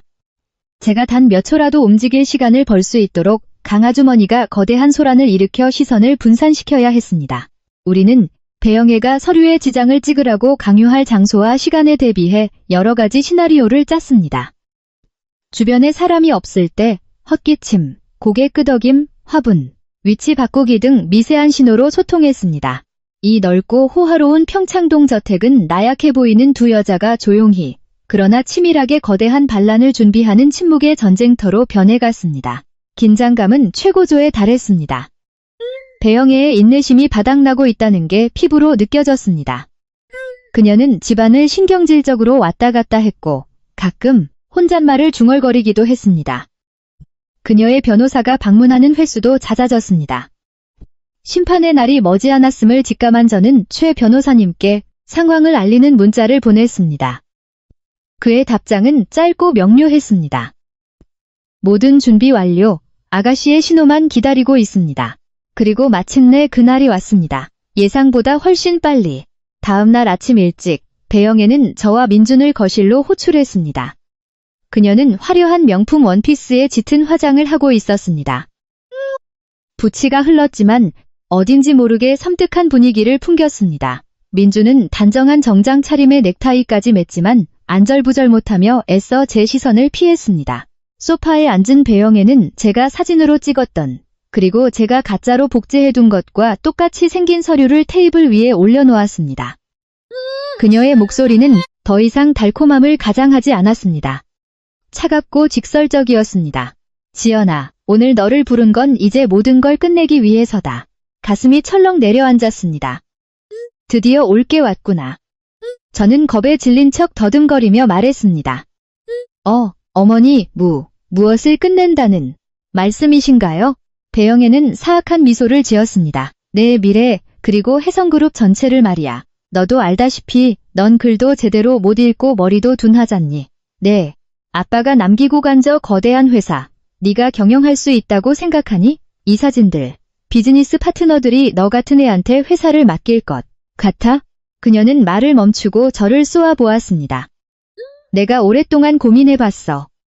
이건 다 널 위해서, 내 아빠가 평생 일군 걸 지키기 위해서 내린 결정이다. 자, 여기에 지장을 찍어라. 내 유산을 포기하겠다는 서류야. 모든 걸 나와 민준이에게 넘기렴. 우리가 다 알아서 처리하마. 약속하건대 네가 길거리에 나앉게 하진 않을 거다. 넉넉한 용돈도 주고 늙어 죽을 때까지 편하게 살게 해주마. 그게 훨씬 나은 삶 아니겠니? 그녀는 서류를 제 쪽으로 밀었습니다. 저는 서류를 바라보다가 민준을 쳐다보았습니다. 그는 여전히 고개를 푹 숙이고 있었습니다. 이 순간 그가 완벽하게 어머니의 편에 서서 권력과 돈을 위해 자신의 아내를 기꺼이 내동댕이 치기로 작정했다는 걸 알 수 있었습니다. 저는 연기를 시작했습니다. 눈물을 뚝뚝 흘리며 세차게 고개를 저었습니다. 아니요, 안 돼요. 이건 아빠 재산이잖아요. 전 못해요. 못하긴 뭘 못해. 인내심이 바닥난 배영애가 호통을 쳤습니다. 그렇게 잘났으면 네가 회사 경영해보든가. 재무제표 읽을 줄은 아냐? 계약서에 서명은 할 줄 알고 내 아빠가 평생 바쳐 일군 혜성그룹이 내 손에서 박살나고 잿더미가 되는 꼴을 보고 싶어? 그녀의 말은 칼처럼 저를 찔러댔지만 그게 바로 약속된 신호였습니다. 저는 주방 쪽을 힐끗 쳐다보았습니다. 강 아주머니가 행주를 든 채 서 있었습니다. 찰나의 순간 우리의 눈빛이 교차했습니다. 싫어요. 저는 시간을 끌며 계속 소리내 울었습니다. 어머니, 제발 이러지 마세요. 바로 그 순간 계획대로 강 아주머니의 날카로운 비명이 터져나왔습니다. 불이야. 주방에 불이 났어요. 비명과 함께 주방 문틈으로 희뿌연 연기가 새어나오기 시작했습니다. 강 아주머니가 낡은 냄비에 마른 잎사귀들을 넣고 태운 연기였습니다. 깜짝 놀란 배영애와 민주는 동시에 주방 쪽으로 고개를 돌렸습니다. 뭐라고? 어디 불이 나? 배영애가 당황하며 자리에서 벌떡 일어났습니다. 민준 역시 혼비백산하여 주방으로 뛰쳐갔습니다. 단 3초. 그들이 한눈을 판 단 3초의 황금 같은 혼란. 저는 번개처럼 재빨리 움직였습니다. 품이 넉넉한 옷 안에 숨겨두었던 진짜 지분량도 계약서를 꺼내 테이블에 올려놓고 그녀의 상속포기 각서를 낚아채 제 주머니에 쑤셔 넣었습니다. 바꿔치기는 눈 깜짝할 새 완벽하게 끝났습니다. 불이 크지 않다는 걸 깨달은 모자가 뒤돌아봤을 때 저는 여전히 의자에 조용히 앉아 바뀐 서류를 손에 쥔 채 눈물 범벅인 얼굴을 하고 있었습니다. 행주가 살짝 타서 연기가 난 것뿐입니다. 강 아주머니가 헐떡이며 말했습니다. 제가 다 껐어요. 배영애는 강 아주머니를 매섭게 노려보았지만 그녀의 관심은 이내 다시 제게로 쏠렸습니다. 그녀는 아까의 소동덕에 제가 더 겁을 먹고 위축되었다고 착각했습니다. 자리에 털썩 주저앉으며 그녀는 테이블을 콱 내리쳤습니다. 미친 척은 그만해. 지장 찍을 거야, 말 거야? 아니면 내가 정신과 의사라도 불러서 네가 미쳤다는 걸 증명하고 정신병원에 쳐넣어줄까? 그녀가 최후의 통첩을 날렸습니다. 쇼를 끝낼 시간이라는 걸 알았습니다. 저는 부들부들 떨리는 손으로 펜을 쥐려다 다시 고개를 저었습니다. 저 서명할 줄 몰라요. 배영애가 비열하게 웃었습니다. 서명을 못한다고? 인주 어딨어? 그녀가 민준에게 손짓하자 그가 붉은 인주를 꺼내 들었습니다. 저는 인주와 제 손가락, 그리고 승리감에 도취된 그 모자의 얼굴을 번갈아 보았습니다. 제 마음속엔 더 이상 두려움 따윈 없었습니다. 오직 서늘한 평온함만이 감돌고 있었습니다. 손가락에 차갑고 축축한 붉은 인주를 묻혔습니다. 그리고 서류의 양수자 서명란에 지장을 찍기 위해 천천히 손을 가져갔습니다. 하지만 손가락이 종이에 닿기 전 저는 배영애가 제 저항 의지를 완전히 꺾기 위해 준비한 가장 잔인한 심리적 일격이 아직 하나 남아있다는 것을 깨달았습니다. 제 손가락은 종이 위 몇 센티미터 허공에 떠 있었습니다. 붉은 인주의 독한 냄새가 코끝을 찔렀습니다. 거실의 공기는 무겁게 가라앉았고 제 심장, 박동 소리만이 귓가에 크게 울렸습니다. 배영애와 민주는 숨을 죽인 채 제 손끝을 뚫어지게 응시하고 있었습니다. 그토록 염원하던 최종 승리의 순간을 만끽하기 일보 직전이었죠. 하지만 배영애의 악랄함은 거기서 끝이 아니었습니다. 그녀는 제가 공포에 질려 어쩔 수 없이 지장을 찍는 것을 넘어 완전히 절망하여 두 번 다시 일어설 수 없게끔 제 정신을 철저히 짓밟아 놓아야만 100% 안심할 수 있는 부류의 인간이었습니다. 그녀의 예상보다 훨씬 잔인한 행동이 이어졌습니다. 잠깐, 배영애의 차가운 목소리가 정적을 깼습니다. 저는 멈칫했습니다. 그녀는 말없이 일어나 아버님의 사진이 놓인 장식장 쪽으로 다가갔습니다. 불길한 예감이 스쳤습니다. 무슨 짓을 하려는 거지? 민준조차 의아한 표정으로 어머니를 쳐다보았습니다. 배영애는 작고 짙은 색의 나무 상자 하나를 들고 돌아왔습니다. 영롱한 나전칠기 조각이 정교하게 수놓아진 자개함이었습니다. 가슴이 철렁 내려앉았습니다. 그것은 아버지가 자신의 목숨보다 귀하게 여겼던 추억의 보관함이었습니다. 안에는 금이나 보석이 아니라 우리 부녀에게 무엇과도 바꿀 수 없는 소중한 것들이 들어있었습니다. 돌아가신 친어머니가 아버지께 쓴 연애 편지들, 제가 아기였을 때 처음 자른 베넷머리, 그리고 아버지가 해성그룹을 설립할 당시 서명했던 만년필, 우리 가족의 영혼이자 역사가 담긴 상자였습니다. 이게 뭔지 알지? 배영애는 계약서 옆에 자개함을 내려놓았습니다. 소름 끼치도록 달콤한 목소리였습니다. 저는 대답하지 못하고 멍하니 상자만 바라보며 주체할 수 없는 눈물을 쏟아냈습니다. 내 아빠는 이 상자를 끔찍이도 아꼈지. 그녀가 뚜껑을 쓰다듬으며 말을 이었습니다. 대체 불가능한 보물이라고 하더구나. 하지만 내 생각은 좀 달라. 과거에 속한 물건들은 그냥 잊히도록 묻어버려야 해. 끌어안고 있어 봐야 마음만 무거워질 뿐이거든. 내 말이 맞지, 지연아? 그렇게 말하며 그녀는 제 평생 잊지 못할 끔찍한 짓을 저질렀습니다. 자개함을 집어들더니 한쪽 구석에 있는 장식용 실내 벽난로 쪽으로 걸어갔습니다. 원래는 장식용이라 잘 쓰지 않았지만 지금 그 안에는 그녀가 언제 준비했는지 모를 작은 불길이 타오르고 있었습니다. 어머니, 무슨 짓을 하시려는 거예요? 제가 갈라진 목소리로 비명을 지르며 상자를 빼앗으려 달려나갔습니다. 하지만 민준이 더 빨랐습니다. 그는 제 등 뒤에서 제 양팔을 꽉 붙잡았습니다. 이거 놔, 놓으라고, 우리 아빠 물건이야. 저는 필사적으로 발버둥 쳤지만 성인 남자의 힘을 당해낼 재간이 없었습니다. 배영애가 저를 돌아보았습니다. 입가에 걸린 미소가 악마 같았습니다. 널 도와주는 거야, 지연아.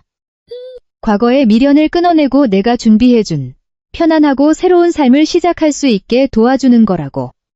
자, 어서 저 종이에 지장을 찍어. 그러면 이 상자는 너한테 돌려주마. 그녀는 제 아버지의 영혼이나 다름없는 물건을 인질로 삼아 저를 협박하고 있었습니다.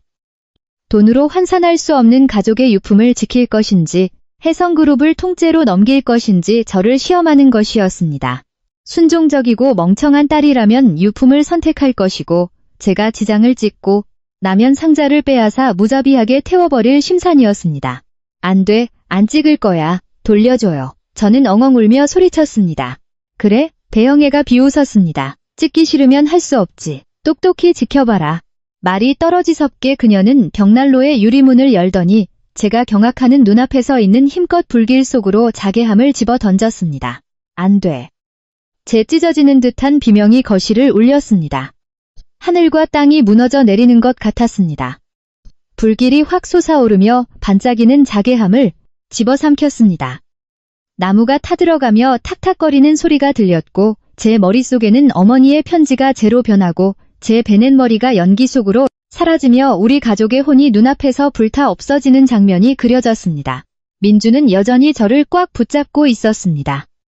불길 쪽은 쳐다보지도 못했지만 제 팔은 놓지 않았습니다. 그의 그 비겁한 침묵과 동조가 가장 끔찍한 악의 형태였습니다. 저는 발버둥을 멈췄습니다. 눈물도 멈췄습니다. 뼈시린 공허함이 제 온몸을 감쌌습니다. 한계를 넘어선 고통은 이내 지독한 분노와 강철 같은 결의로 차갑게 얼어붙었습니다. 제가 더 이상 저항하지 않자 배영애는 승리감에 도취된 미소를 지었습니다. 봤지? 나한테 반항해봐야 너만 손해라는 걸. 이리 와. 얼른 지장. 찍고 다 끝내자. 민준이 저를 놓아주었습니다. 저는 비틀거리며 테이블로 걸어갔습니다. 남아있는 힘이 하나의 탄도 없는 것 같았지만 제 머릿속에는 아버지의 목소리가 그 어느 때보다 선명하게 울렸습니다. 지연아, 내 말을 명심해라. 사냥을 앞둔 사자는 풀숲에 몸을 숨긴 채 공격할 완벽한 타이밍을 기다려야 하는 법이다. 바로 지금이 그 타이밍이었습니다. 그녀 자신이 제 추억을 불태운 불씨를 당겼고 그 불길이 제 안에 남아있던 그녀들에 대한 한 줌의 연민마저 모조리 태워버렸습니다. 그녀가 받을 가혹한 형벌을 향한 길을 제 손으로 활짝 열어준 셈이었습니다. 저는 아무 말 없이 의자에 주저앉았습니다. 다시 한번 제 손가락을 붉은 인주에 꾹 눌렀습니다. 이번엔 떨지 않았습니다. 손길은 단호했고 눈빛은 텅 비어 있었습니다. 감정을 거세당한 인형처럼 배영애의 가짜 서명과 양수자란이 적힌 페이지를 응시했습니다. 1초 뒤면 이 지독한 연극에 막이 내릴 것입니다. 그녀는 꿈에도 상상하지 못했을 겁니다. 그녀가 그토록 애타게 기다리던 이 붉은 지장이 사실은 자신을 지옥으로 끌고 갈 문을 여는 열쇠라는 것을 말입니다. 자괴함을 무참히 불태운 후 배영애는 제 의지를 완전히 꺾었다고 확신했습니다. 그녀의 눈에 비친 저는 줄이 끊어진 인형, 생기 잃은 껍데기에 불과했습니다. 아버지가 즐겨 앉으시던 벨벳 소파에 오만하게 앉아 팔짱을 낀 그녀의 시선은 권력과 권위 그 자체였습니다. 그녀는 헛기침을 한 뒤 자신의 뻔뻔한 도둑질을 그럴듯하게 포장하기 위해 미리 준비한 연설을 늘어놓기 시작했습니다. 민준도 그녀 옆에 앉아 한결 여유로운 표정을 지었습니다. 모든 게 끝났고 자신의 인생에서 촌스럽고 무식한 아내의 그늘이 거치며 찬란한 새막이 오를 것이라 믿어 의심치 않았습니다. 지연아, 배영애가 판사라도 된 양 거드름을 피우며 입을 열었습니다. 네가 손도장을 찍기 전에 한 가지 분명히 해둘 게 있다. 나중에라도 우리가 널 매정하게 내쫓았다는 소리가 나오면 곤란하잖니. 내가 이러는 건 내 욕심 때문이 아니라 내 아빠가 남긴 이 막대한 재산을 지켜야 할 가문의 의무 때문이란다. 그녀는 마치 눈에 보이지 않는 청중들에게 연설하듯 시선을 이리저리 돌렸습니다. 해성그룹은 내 아버지의 피와 땀이야. 글도 못 읽고 경영에 경자도 모르는 내 손에 회사를 넘길 순 없어. 네가 회장 자리에 앉으면 회사는 당장 무너질 거다. 주주들이나 파트너들이 가만히 있겠니? 저승에 계신 내 아버지를 내가 무슨 면목으로 뵙겠어? 수많은 직원이 길거리에 나앉게 될 테고 그건 엄청난 죄악이야. 내 말 이해하니? 부끄러움이라곤 찾아볼 수 없는 뻔뻔한 말들이 쏟아졌습니다. 저는 그녀의 원맨쇼가 끝나기를 기다리며 고개를 푹 숙이고 있었습니다. 그러니까 그녀가 의기양양하게 말을 이었습니다. 내 아빠가 힘들 때 가장 곁에서 힘이 되어주었던 가장 가까운 가족, 나와 민준이가 이 무거운 책임을 짊어져야만 하는 거야. 우리가 널 대신해 회사를 더 높은 곳으로 이끌어갈 거다. 그게 네 아빠의 진짜 유언이라고 생각해. 당신이 평생 일군 회사가 망가지는 걸 원치 않으셨을 테니까. 아빠의 유언? 저는 속으로 코웃음을 쳤습니다. 아버지의 믿음을 배신하고 모든 걸 가로채려던 여자가 감히 유언을 운운하다니요. 그리고 내 말인데 그녀가 가증스러운 동정심을 담아 저를 쳐다보았습니다. 걱정 마라. 비록 서류상 상속자는 아니지만 넌 여전히 내 며느리야. 양평에 조용하고 공기 좋은 예쁜 별장을 하나 준비해뒀다. 거기서 늙을 때까지 아무것도 안 하고 편하게 먹고 살 수 있도록 매달 넉넉하게 생활비를 보내주마. 봐라, 내가 네 미래까지 다 책임져 주잖니. 넌 그저 조용히 가정주부로 살면 돼. 머리 아픈 경영 문제 따윈 신경 쓰지 말고 그게 진짜 여자의 행복이란다. 민준도 거들고 나섰습니다. 그는 제 손을 잡으려 손을 뻗었지만 제가 재빨리 피했습니다. 지연아, 엄마 말씀 진짜야. 널 위해서, 우리 모두를 위해서 이러는 거야. 맹세할게, 널 버리지 않아. 우린 여전히 부부잖아. 부부? 너무나 가소로워 헛웃음이 터질 뻔했습니다. 이 모든 수모를 겪게 하고도 나를 아내로 대우할 거라고? 황금 세장 속에 가둬두고 던져주는 푼돈으로 연명하며 그들이 내 고통 위에서 호의호식하는 꼴을 볼 거라고 생각하는 건가? 그들은 저를, 박태준 회장의 딸을 너무나도 과소평가했습니다. 자, 얼른, 배영애가 재촉했습니다. 입 아프게 떠들어봐야 소용없어. 어서 지장 찍고 끝내. 내 밝은 미래가 기다리고 있잖니? 그녀가 인주를 제 쪽으로 밀었습니다. 핏빛처럼 붉은 인주를 내려다보았습니다. 방금 전 제 가족의 영혼을 태워버린 불길처럼 붉었습니다. 제게 더 이상 잃을 것은 없었습니다. 아버지가 가르쳐주신 대로 벼랑 끝에 몰렸을 때가 바로 가장 치명적인 반격을 가할 타이밍이었습니다. 저는 깊게 심호흡을 했습니다. 그들의 얼굴은 쳐다보지 않은 채 눈앞의 서류에만 집중했습니다. 제가 수백 번 외웠던 글자와 서명란의 위치가 머릿속에 선명하게 떠올랐습니다. 이제 무엇을 해야 할지 정확히 알았습니다. 천천히 인주의 손가락을 가져가 깊게 눌렀습니다. 손끝뿐만 아니라 지문 전체가 선명하고 진하게 찍히도록. 손가락을 들어 올리자 배영애와 민주는 숨을 죽이고 상체를 앞으로 기울였습니다. 그들의 일생일대 가장 기념비적인 순간을 놓치지 않으려는 듯 저는 눈을 깔고 배영애가 기다리고 있는 양수자 서명란 대신 서류 우측 하단에 작은 글씨가 적힌 곳 입회인 서명란을 곁눈질했습니다. 최 변호사님에 따르면 이곳은 효력의 결정적인 위치는 아니지만 서류의 법적 요건을 완벽하게 갖추기 위한 칸이었습니다. 일부러 손을 덜덜 떨며 지장을 허공에서 이리저리 흔들었습니다. 손이 너무 떨려서 제가 기어들어가는 목소리로 중얼거렸습니다. 그냥 아무데나 대충 찍어. 한계에 달한 배영애가 버럭 소리를 질렀습니다. 그녀의 그 조급함이 제게 완벽한 허점을 만들어 주었습니다. 그녀가 짜증을 내며 방심한 그 찰나, 저는 교묘하게 손의 궤적을 미끄러뜨렸습니다. 제 손가락은 이제 가장 중요한 칸, 지분 양수자 박지연 이름 옆에 정확히 조준되어 있었습니다. 한치의 망설임도 없이 손가락을 꾹 눌렀습니다. 핏빛보다 선명하고 둥근 붉은 지장이 선명하게 찍혔습니다. 끝났습니다. 이 연극의 막을 내릴 시간이었습니다. 손을 거두자 손가락에는 여전히 붉은 인주가 묻어 있었습니다. 배영애는 환희에 찬 숨을 내쉬며 서류를 확 낚아챘습니다. 입이 귀에 걸릴 듯 활짝 웃고 있었습니다. 좋아, 아주 훌륭해. 말 잘 듣는 착한 며느리구나. 민준 역시 한박웃음을 지었습니다. 양심의 가책이라곤 찾아볼 수 없는 무거운 짐을 벗어던진 홀가분한 표정이었습니다. 그들은 이겼다고 믿었습니다. 모든 것을 차지했다고 생각했겠죠. 하지만 그들은 몰랐습니다. 자신들의 입가에 걸린 그 웃음이 곧 얼어붙게 될 거라는 사실을.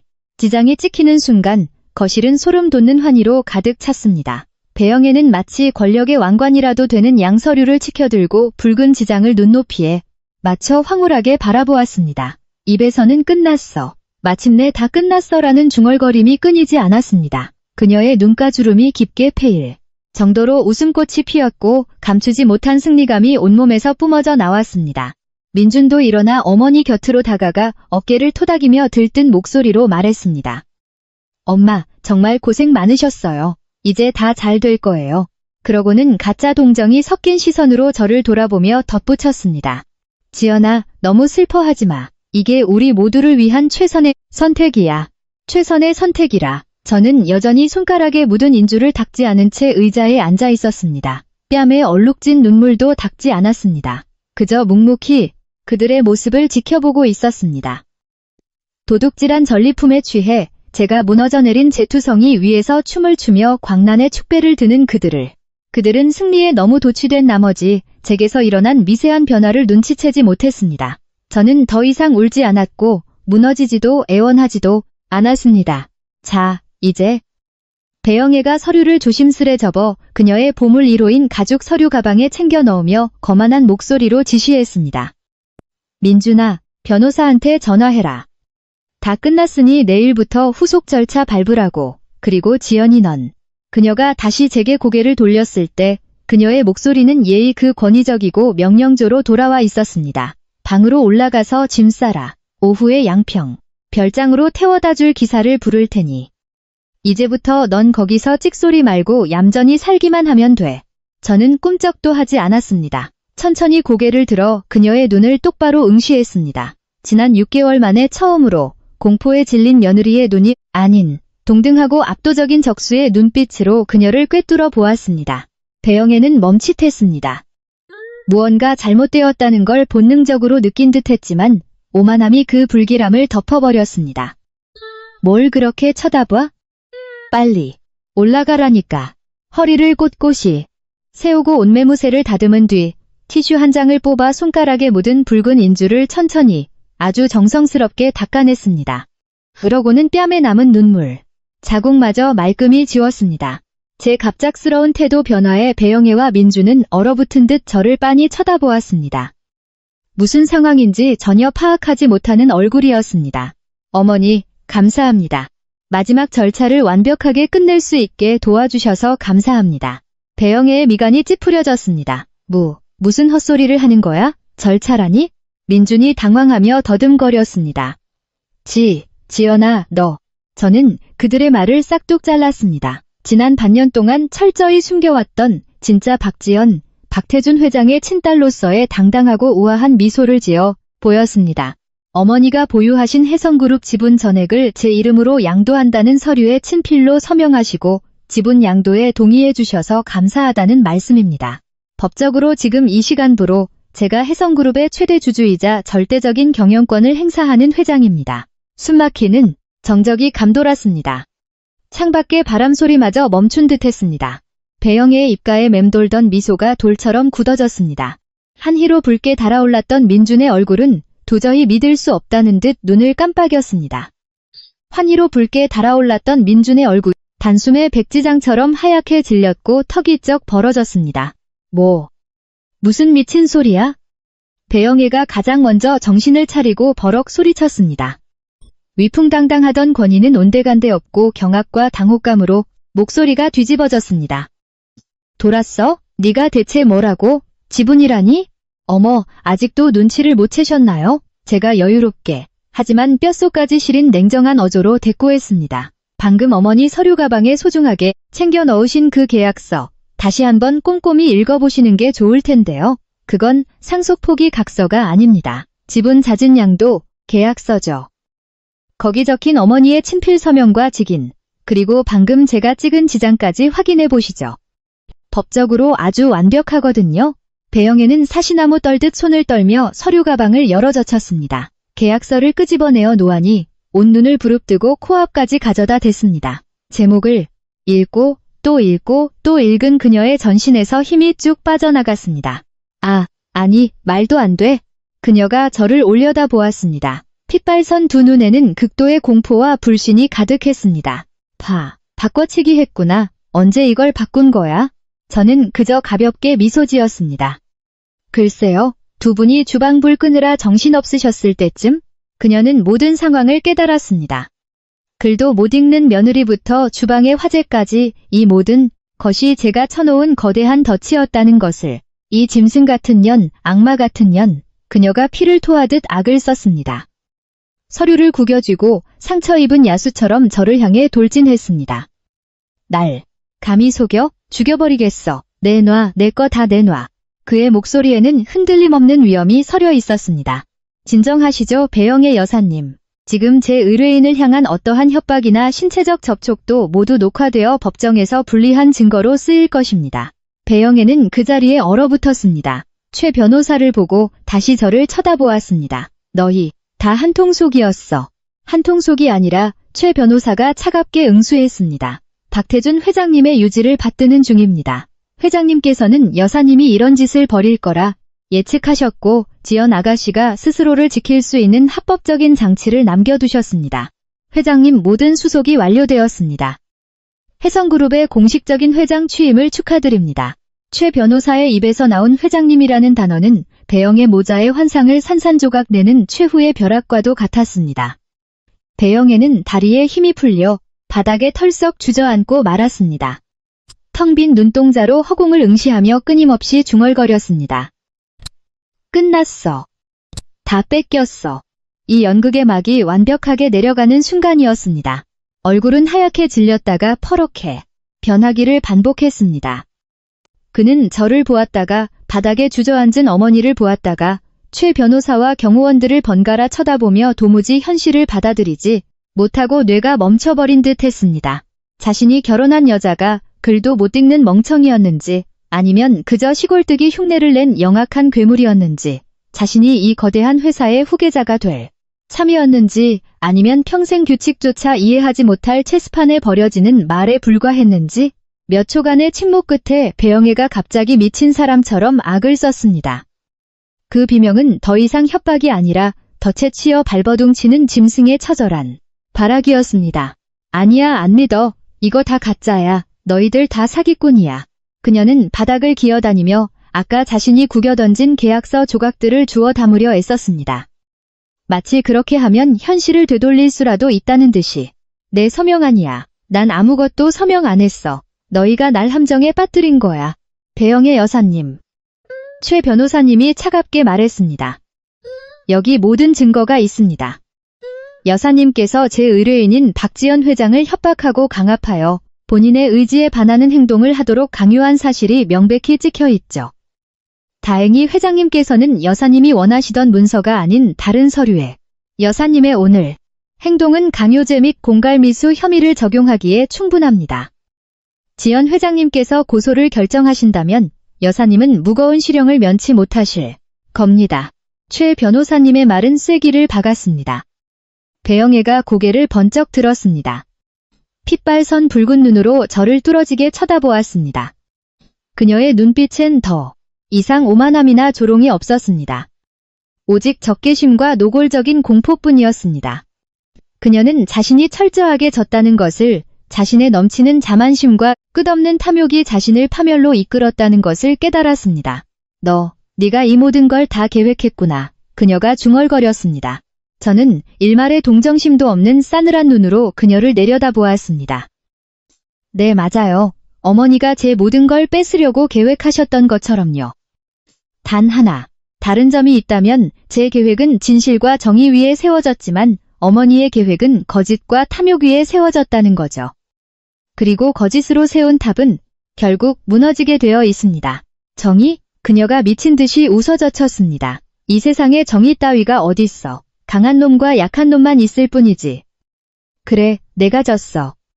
하지만 네가 이렇게 쉽게 이기도록 내버려 두진 않겠다. 내 아비 곁으로 보내주마. 순식간에 벌어진 일이라 아무도 제대로 반응하지 못했습니다.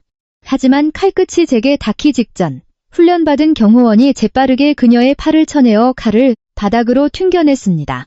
그리고 눈 깜짝할 사이에 짐승처럼 날뛰는 그녀의 팔을 꺾어 제압했습니다. 단단히 잡아 최 변호사가 소리쳤습니다. 살인미수, 특수상해 미수 현행범이다. 당장 경찰 불러. 그제야 정신이 든 민준이 달려와 어머니를 끌어안고 울부짖었습니다. 엄마, 그만해. 우리가 졌어. 완벽하게 졌다고. 놔, 이거 놓으라고 배영애가 악을 쓰며 발버둥 쳤습니다. 죽여버릴 거야. 저 악마 같은 년을 죽여버릴 거라고. 대한민국 최고 부촌이라는 평창동 저택거실은 아수라장이자 비극의 현장이 되었습니다. 한 손으로 하늘을 가릴 수 있다고 믿었던 여자, 스스로를 가문의 여왕이라 칭했던 여자가 이제는 범죄자가 되어 포승줄에 묶인 채 헝클어진 머리와 구겨진 옷으로 의미 없는 저주만 퍼붓고 있었습니다. 저는 그저 가만히 서서 그 모든 광경을 지켜보았습니다. 마음은 고요했습니다. 오랫동안 이 장면을 상상해 왔습니다. 그녀가 무너지는 걸 보면 짜릿한 쾌감을 느낄 줄 알았습니다. 하지만 아니었습니다. 그저 지독한 피로감과 깊은 슬픔이 밀려왔습니다. 사람을 잘못 믿은 아버지에 대한 가여움, 탐욕 때문에 산산조각이 나버린 한 가족에 대한 연민이었습니다. 경찰이 곧장 들이닥쳤습니다. 영상을 확인하고 최 변호사와 목격자들의 진술을 들은 뒤 그들은 배영애를 현행범으로 체포해 끌고 갔습니다. 차가운 수갑이 손목에 채워지자 그녀는 그제야 갑자기 조용해졌습니다. 고개를 돌려 마지막으로 저를 쳐다보았습니다. 초점이 없고 생기 잃은 텅 빈 눈빛이었습니다. 그녀는 모든 것을 잃었습니다. 부와 권력뿐만 아니라 이성과 자유까지도. 경찰차에 번쩍이는 사이렌 불빛이 멀어지자 거실에는 소름 끼치는 정적이 앉았습니다. 저, 최 변호사, 강 아주머니 그리고 민준만이 남았습니다. 민준은 소파에 털썩 주저앉아 두 손으로 머리를 감싸쥐고 부들부들 떨고 있었습니다. 울지는 않았지만 경찰이 어머니를 데려간 순간 그의 세계 역시 완전히 붕괴되었음을 알 수 있었습니다. 그의 어머니도 그의 불투명한 미래도 그가 한 번도 귀하게 여기지 않았던 아내도 그가 손에 쥐었다고 착각했던 그룹의 경영권도 모두 사라졌습니다. 이제 그는 가혹한 현실을 마주해야 합니다. 자신이 빈털터리 루저에 불과하다는 현실을요. 그리고 저는 그의 다음 연극 뻔하디 뻔한 후회의 쇼가 곧 시작될 것임을 알고 있었습니다. 배영애라는 이름의 거대한 폭풍이 경찰에 의해 휩쓸려간 뒤 저택에는 무겁고 숨막히는 고요함이 감돌았습니다. 고급스러운 디퓨저 향이 여전 공기를 채우고 있었지만 파멸과 붕괴의 냄새를 덮기에는 역부족이었습니다. 민주는 자신이 평소 TV를 보며 가장 편하게 늘어져 있던 그 최고급 가죽 소파에 머리를 쳐박고 있었습니다. 지금 그는 그곳에서 너무나 작고 잃은 짐승처럼 보였습니다. 무릎 사이에 얼굴을 파묻은 채 그의 넓은 어깨가 잘게 떨렸습니다. 아무 말도 없었습니다. 고요한 방 안엔 끄끄대는 그의 거친 숨소리만 메아리 쳤습니다. 강 아주머니는 깨진 유리 조각과 바닥에 뒹구는 과도를 말없이 치우고 계셨습니다. 최 변호사님은 팔짱을 낀 채 서서 상황을 예의주시하며 제 다음 지시를 기다리고 있었습니다. 저는 천천히 걸어가 민준의 바로 앞에 섰습니다. 포마드를 발라 단정하게 빗어 넘겼던 그의 머리는 이제 엉망으로 헝클어져 있었습니다. 한때 제 남편이었고 시어머니의 학대에 동조했던 이 남자가 지금은 너무나도 비참해 보였습니다. 그가 천천히 고개를 들었습니다. 눈은 퉁퉁 부어 붉게 충혈되어 있었습니다. 저를 마주한 그의 표정은 마치 나쁜 짓을 하다 들킨 어린아이 같았습니다. 그의 눈동자에는 공포, 혼란, 그리고 일말의 애원이 뒤섞여 있었습니다. 지연아, 갈라진 목소리로 그가 속삭였습니다. 용서해줘. 저는 대답하지 않고 묵묵히 그를 내려다보았습니다. 제가 아무 반응도 보이지 않자 그는 소파에서 미끄러지듯 내려와 제 발밑에 무릎을 꿇었습니다. 지연아, 내가 잘못했어. 내가 정말 미쳤었나 봐. 제발 한 번만 용서해줘. 그는 제 치맛자락을 붙잡으려 애쓰며 흐느꼈습니다. 이거 다 우리 엄마가 시킨 짓이야. 엄마 성격 알잖아. 엄마가 하겠다고 마음먹으면 아무도 못 말려. 난 그냥 못난 아들일 뿐이야. 엄마, 명령을 거역할 수가 없었어. 속으로 쓴웃음이 났습니다. 참으로 고전적인 남탓 대본이었습니다. 모든 게 순조로울 땐 효자이자 당당한 후계자 행세를 하더니 계획이 박살나자 갑자기 피해자로 둔갑해버렸습니다. 어머니에게 억지로 끌려다닌 아들인 척하는 그 비겁함이란. 널 해치고 싶지 않았어. 진짜야, 지연아. 그가 계속 울며 매달렸습니다. 난 그냥 회사를 엄마가 맡는 게 더 안전할 거라고 생각했어. 일이 이렇게까지 될 줄은 몰랐어. 맹세해. 아버님 자괴함을 태울 줄은 상상도 못했어. 엄마가 그러는 걸 봤을 때 나도 너무 마음이 아팠어. 마음이 아팠다고? 마침내 제가 입을 열었습니다. 제 목소리는 너무나 차갑고 아무런 감정도 실려있지 않았습니다. 마음이 너무 아파서, 네. 엄마가 그 상자를 불 속으로 던질 시간을 벌어주려고 내 팔을 그렇게 꽉 붙잡고 있었니? 내 말이 틀려? 제 말은 그의 얼굴에 차가운 물을 끼얹은 듯 했습니다.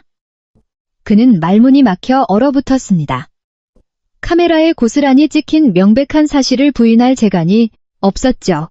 민준아, 제가 또박또박 못 박듯 말했습니다. 연기는 그만해. 피곤하다. 넌 못 모르는 어린애가 아니야. 다 큰 성인 남성이지. 넌 네가 직접 선택을 한 거고 그 선택이 내 엄마였어. 양심이나 식장에서 평생을 약속한 아내보다 돈과 권력을 택한 건 너야. 내가 모욕당할 때 침묵을 택한 것도 너고 네 엄마가 날 협박할 때 조력자가 되기로 한 것도 너야. 네 결정이었어. 누구도 강요하지 않았어. 그러니까 남 탓하지 마. 그는 고개를 푹 숙인 채 더 이상 제 눈을 똑바로 쳐다보지 못했습니다. 다시 몸을 떨기 시작했지만 이번엔 연기가 아니었습니다. 그 역시 제가 모든 것을 꿰뚫어 보았다는 것을 알고 있었습니다. 지연아, 그래도 우리 아직 부부잖아, 안 그래? 그가 마지막 지푸라기라도 잡는 심정으로 기어들어가는 목소리로 말했습니다. 이제 네가 회장이야. 내가 널 도울게. 네 옆에서 회사 일 돕고 평생 보필할게. 약속할게. 이제 다신 엄마 말 안 들어. 네 말만 들을게. 우리 다시 처음부터 시작하면 안 될까? 그의 그 뻔뻔하고도 어처구니 없는 제안에 참지 못하고 헛웃음이 크게 터져 나왔습니다. 건조하고 쓰디쓴 웃음이었습니다. 처음부터 시작해? 민준아, 넌 내가 아직도 과거의 그 바보 멍청이 지연이로 보이니? 내 엄마가 없어졌으니 이제 적당히 구슬려서 내 그 화려한 평창동 라이프를 계속 누려보겠다는 심산이야? 넌 나를 너무 얕잡아봤고 내 자신은 너무 과대평가했어. 저는 몸을 굽혀 눈물 범벅인 그의 눈을 똑바로 응시했습니다. 똑똑히 들어. 첫째, 우리 부부 관계는 내 엄마가 날 벌레 취급할 때 네가 수수방관하던 그날 이미 끝났어. 둘째, 혜성그룹에는 너같이 무능하고 비겁하며 줏대없는 인간은 필요 없어. 우리 아빠가 너한테 일을 가르칠 수 있다고 착각한 게 가장 큰 실수였고 난 그 실수를 2번 다시 반복하지 않을 거야. 저는 허리를 곧게 펴고 한 걸음 뒤로 물러섰습니다. 최 변호사님, 제가 고개를 돌렸습니다. 저 사람 내 집에서 당장 쫓아내세요. 내 집이라는 단어에 힘을 주어 말했습니다. 유언장에 따라 이 평창동 저택은 온전히 제 소유였습니다. 민주는 이제 불법 침입자나 다름없었습니다. 그가 공포에 질린 눈으로 저를 올려다보았습니다. 지연아, 날 쫓아내는 거야? 그래, 단호하게 대답했습니다. 24시간 안에 내 개인 물건들 다 싸서 여기서 나가. 이 집에 있는 모든 건 우리 아빠가 남기신 거야. 넌 네가 입고 온 옷까지 외엔 숟가락 하나 가져갈 수 없어. 하지만 난 어디로 가라고? 그가 절망적으로 물었습니다. 그건 내 사정이지. 제가 차갑게 말했습니다. 돈 많은 친구들 집에 빌붙든 고시촌이나 반지하 단칸방이라도 알아보든 네가 알아서 해. 참고로 내 엄마의 불법 비자금 거래와 연관된 내 계좌들도 줄줄이 동결될 테니 아마 밑바닥부터 다시 시작할 준비를 단단히 해야 할 거야. 제 말 한마디 한마디가 그의 마지막 희망을 무참히 난도질하는 칼날 같았습니다. 그는 눈동자에 초점을 잃은 채 바닥에 털썩 주저앉았습니다. 이제 돌아갈 곳은 없다는 걸, 정말 모든 게 끝났다는 걸 깨달은 얼굴이었습니다. 저는 단 1초도 그를 더 쳐다보지 않았습니다. 뒤를 돌아 계단을 향해 걸어갔습니다. 휴식이 필요했습니다. 여의도 혜성그룹 본사에 입성하여 경영권을 완벽하게 장악하기 위한 훨씬 더 거대하고 험난한 진짜 전쟁이 저를 기다리고 있었으니까요. 배영애가 요직에 앉혀놓은 그 수많은 수하들이 하늘에서 뚝 떨어진 새파랗게 어린 신임 회장인 저를 찢어밟기기 위해 이빨을 갈며 기다리고 있을 테니 말입니다. 민준을 집에서 쫓아내고 배영애 모자가 남긴 오물을 치웠지만 제 임무는 이제 겨우 반환점을 돌았을 뿐이었습니다. 가족 내부의 전쟁은 끝났지만 비즈니스 세계에서의 진짜 전쟁은 이제 막 시작이었습니다. 혜성그룹은 아버지가 세운 회사였지만 수년간 배영애의 통제와 입김 아래 놓여 있었습니다. 그녀는 이사회부터 재무팀, 각 부서의 임원급에 이르기까지 핵심 요직에 자신의 촉수들을 깊숙이 심어놓았습니다. 그들은 어둠 속에 숨어있는 독사들처럼 어린 나이에 아무런 경력도 없이 그들의 시선에서는 글도 읽을 줄 모르는 멍청이에서 갓 벗어난 갑자기 하늘에서 뚝 떨어진 신임 회장을 맹렬히 물어뜯을 준비를 하고 있었습니다. 여의도 본사에서의 첫날. 따뜻한 환영의 인사는 없었습니다. 팽팽한 긴장감과 의심의 눈초리만이 저를 맞이했습니다. 임원 회의실 문을 열고 들어가자 희끗희끗한 머리에 배가 불룩하게 나온 중년의 이사들은 못마땅한 기색을 숨기지 않고 저를 훑어보았습니다. 겉으로는 정중한 척했지만 그들의 눈빛에는 노골적인 멸시가 담겨 있었습니다. 아예 대놓고 의자에 삐딱하게 기대앉아 팔짱을 끼고 어디 한번 해보시지라는 표정을 짓는 이들도 있었습니다. 첫 회의는 예상대로 험난했습니다. 제가 회사의 미래 비전에 대해 설명을 시작하려 하자마자 재무를 총괄하고 있는 이자 배영애의 가장 충실한 수족이었던 김상무가 말을 싹둑 자르며 끼어들었습니다. 회장님. 그가 가식적인 미소와 함께 뼈 있는 비아냥을 던졌습니다. 새로운 아이디어는 참으로 훌륭하십니다. 하지만 해성그룹 같은 대기업을 이끄는 건 아이디어만으로 되는 게 아닙니다. 시장에 대한 깊은 이해와 숫자를 꿰뚫어보는 오랜 연륜이 필수적이죠. 외람된 말씀입니다만 나이도 어리시고 실무 경험도 전무한 회장님께서 당장 중대한 결정을 내리시는 건 회사를 위해 너무 위험한 도박이 아닐까 사료됩니다. 그의 발언은 신호탄이 되었습니다. 다른 이사들이 일제히 동조하고 나섰습니다. 맞습니다. 김상무님 말씀이 지당합니다. 요즘 경제 상황이 얼마나 힘든데 섣불리 움직일 수 있겠습니까? 차라리 이렇게 하시죠. 회장님께서는 당분간 휴식을 취하시며 회사 업무를 천천히 파악하시고 실무는 예전처럼 저희 이사회에 전적으로 맡겨두십시오. 준비가 되시면 그때 다시 논의하시죠. 그들은 저를 완전히 고립시켜 결제 도장이나 찍어주는 꼭두각시 바지 사장으로 만들 작정이었습니다. 제가 이 산전수전 다 겪은 늙은 여우들의 거센 압박에 겁을 먹고 혼란에 빠질 거라 계산한 것입니다. 하지만 그들의 완벽한 착각이었습니다. 저는 전혀 주눅들지 않았습니다. 흔들림 없는 표정으로 그들의 맹공을 묵묵히 듣고만 있었습니다. 제가 어떤 반응을 보일지 기다리며 회의실에 정적이 흐르자 저는 천천히 노트북을 열고 빔 프로젝터에 연결했습니다. 여러분의 진심 어린 충고 잘 들었습니다. 제 목소리는 변함없이 맑았지만 날카로운 비수가 섞여 있었습니다.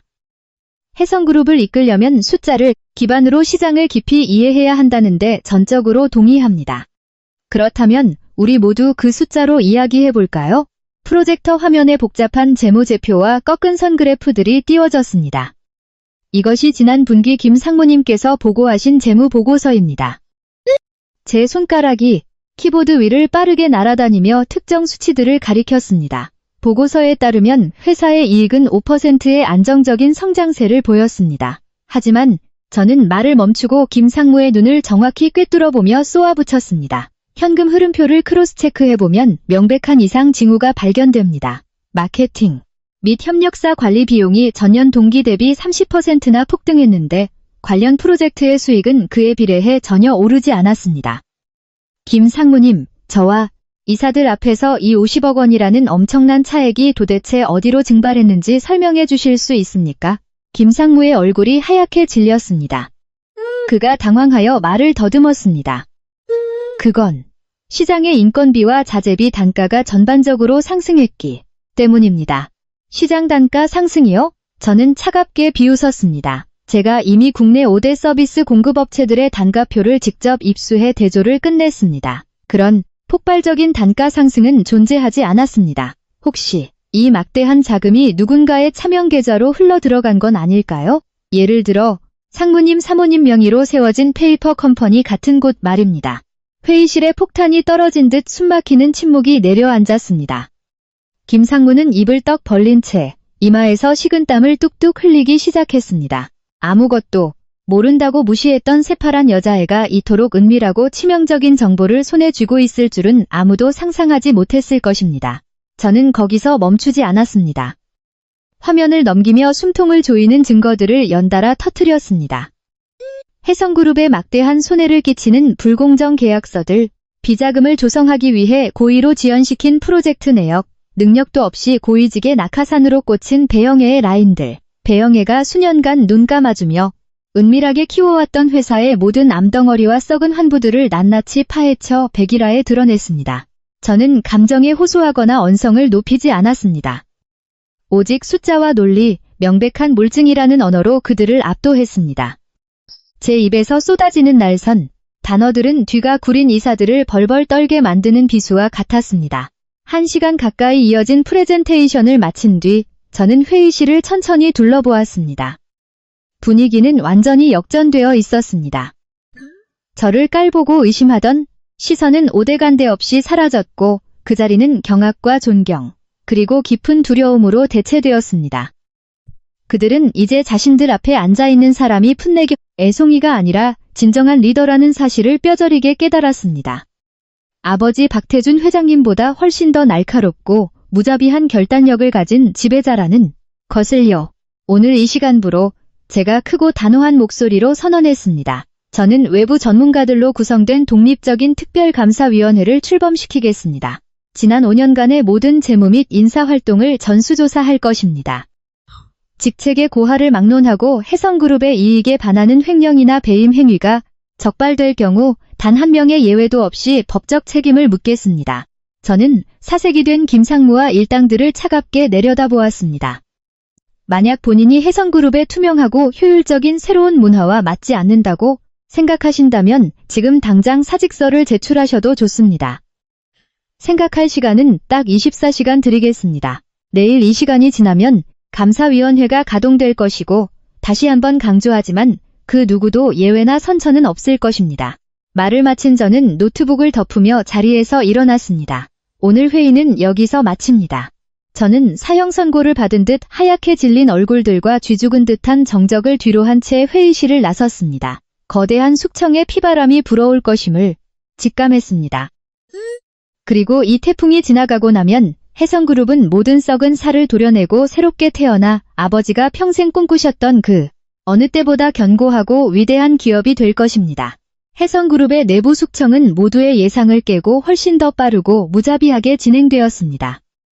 제가 경고했던 그날 오후, 김상무를 비롯해 배영애의 가장 충실한 사냥개 노릇을 하던 3명의 임원이 약속이나 한 듯 건강상의 이유로 일제히 사직서를 제출했습니다. 감사위원회의 그물망을 빠져나갈 구멍이 없다는 것을 깨닫고 주랭랑을 친 것이죠. 그들의 퇴출은 오랫동안 회사를 좀먹던 악성 종양을 도려내는 강력한 항생제와도 같았습니다.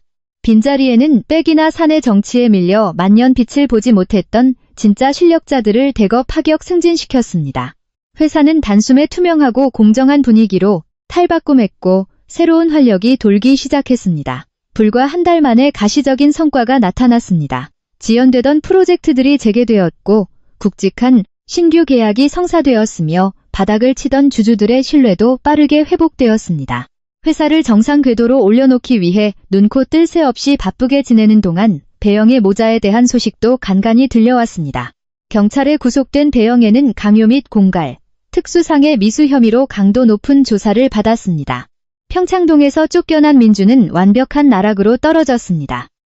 돈도, 집도, 직장도 없었고 평생 온실 속 화초처럼 자신을 보호해주던 막강한 어머니의 그늘마저 사라졌습니다. 세상 물정 모르는 무능력자가 길거리에 나앉게 된 것이죠. 그는 신림동 고 시촌에 창문도 없는 좁은 단칸방에 월세를 얻어 남은 몇 푼의 비상금을 쪼개며 비참한 하루하루를 연명해야 했습니다. 그는 제게 수십 번이나 전화를 걸고 장문의 문자를 보내며 제발 한 번만 용서해달라고 기회를 달라고 찌질하게 매달렸습니다. 하지만 저는 단 한 번도 답장하지 않았습니다. 제게 그 남자는 이미 사회적으로도 심리적으로도 죽은 존재나 다름없었으니까요. 이윽고 배영애의 1심 선고 공판일이 다가왔습니다. 저는 법정에 나가지 않았습니다. 2번 다시 그 여자의 얼굴을 보고 싶지 않았기 때문입니다. 모든 혐의가 명백했기에 최 변호사님만 참관하러 보내셨습니다. 재판부는 배영애의 악질적인 음모와 잔혹성, 그리고 전혀 반성하지 않는 태도를 꾸짖으며 징역 7년의 중형을 선고했습니다. 7년. 그녀의 탐욕이 만들어낸 대가치고는 결코 가벼운 형벌이 아니었습니다. 모든 소용돌이가 가라앉고 며칠 뒤 저는 이 길고 긴 악연의 완벽한 마침표를 찍기 위해 마지막으로 그들을 대면하기로 결심했습니다. 구치소에 특별 면회를 신청했고 신림동에 처박혀 있던 민준을 불러내 함께 배영애를 만나러 갔습니다. 교도소 접견실에 들어서자 두꺼운 유리 칸막이 너머로 죄수복을 입은 배영애가 앉아 있었습니다. 불과 몇 달 사이에 그녀는 10년은 폭삭 늙어 보였습니다. 저를 본 그녀는 소리를 지르거나 발악하지 않았습니다. 그저 복잡 미묘한 감정이 뒤섞인 눈으로 저를 멍하니 쳐다볼 뿐이었습니다. 저는 수화기를 들고 아주 차분하고 담담하게 말했습니다. 잘 지내셨어요? 그녀의 입가에 쓰디쓴 조소가 번졌습니다. 나를 비웃으러 온 거냐? 내가 얼마나 비참해졌는지 구경하려고? 아니요, 저는 짧게 대답했습니다. 어머니를 죽음의 문턱까지 밀어넣진 않겠다는 말씀을 드리러 왔습니다. 방금 전 변호사님과 상의를 끝냈습니다. 그냥 아버지가 남겨주신 퇴직금이라고 치죠. 나중에 출소하시게 되면 두 분이 몸 놓일 작은 임대 아파트 하나와 입에 풀칠은 하고 살 정도의 최소한의 생활비는 매달 지원해 드리겠습니다. 적어도 길거리에서 굶어 죽진 않으실 겁니다. 그녀는 흠칫 놀라며 믿을 수 없다는 듯 두 눈을 크게 뜨고 저를 쳐다보았습니다. 왜 이렇게까지 하는 거지? 내가 너한테 한 짓을 생각하면 넌 나를 찢어 죽이고도 남을 텐데. 저는 그녀의 눈을 똑바로 마주 보았습니다. 제가 어머니와 똑같은 괴물이 되고 싶지 않기 때문입니다. 복수 그 자체는 제게 어떤 행복도 주지 않습니다. 제가 베푸는 이 작은 선의는 제 양심의 떳떳함을 지키고 하늘에 계신 아버지가 편히 눈 감으실 수 있도록 하기 위함입니다. 저는 수화기를 내려놓을 준비를 했습니다. 이게 우리가 살면서 마주하는 마지막 순간일 겁니다. 이제부터 제 인생과 당신의 인생은 그 어떤 접점도 없을 테니까요. 저는 자리에서 일어났습니다. 등을 돌려뒤도 돌아보지 않고 접견실을 걸어 나왔습니다. 배영애처럼 권력과 탐욕에 미쳐있던 사람에게 내려질 수 있는 가장 잔혹한 형벌은 어두운 감방 생활이 아니라 자신이 평생 멸시하고 짓밟았던 하찮고 평범한 찌질이의 삶을 살아가도록 내버려 두는 것임을 저는 잘 알고 있었습니다. 그가 떨리는 목소리로 저를 불렀습니다. 지연아. 고마워. 정말 미안하고 고맙다. 저는 아무 대답도 하지 않은 채 차가운 눈빛으로 이혼 서류를 그쪽으로 밀어주었습니다. 그는 벌벌 떨리는 손으로 펜을 쥐고 자신의 이름을 적어 내려갔습니다.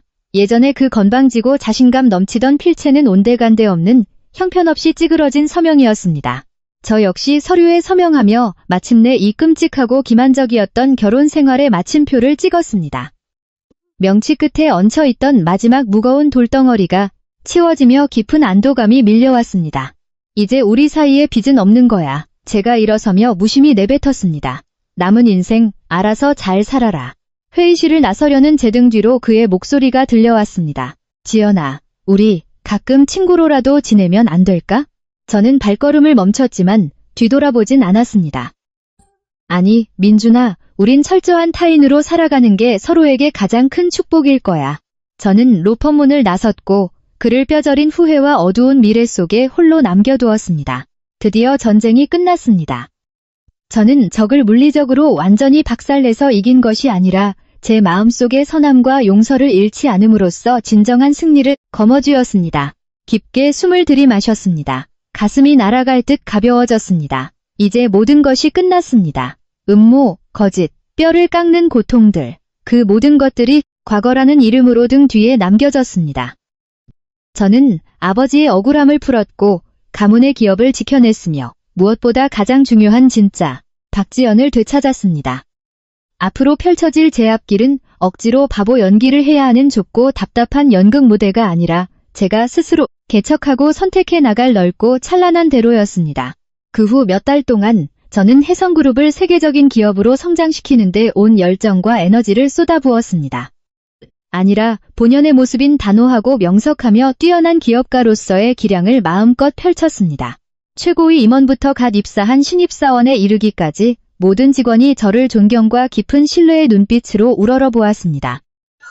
그들은 더 이상 뒤에서 바지사장이라 수군거리지 않았고 뼛속 깊은 존경심을 담아 회장님이라고 불렀습니다. 저는 회사를 재능이 존중받고 더러운 산에 정치가 발붙일 수 없는 투명하고 일하기 좋은 직장으로 완전히 탈바꿈시켰습니다.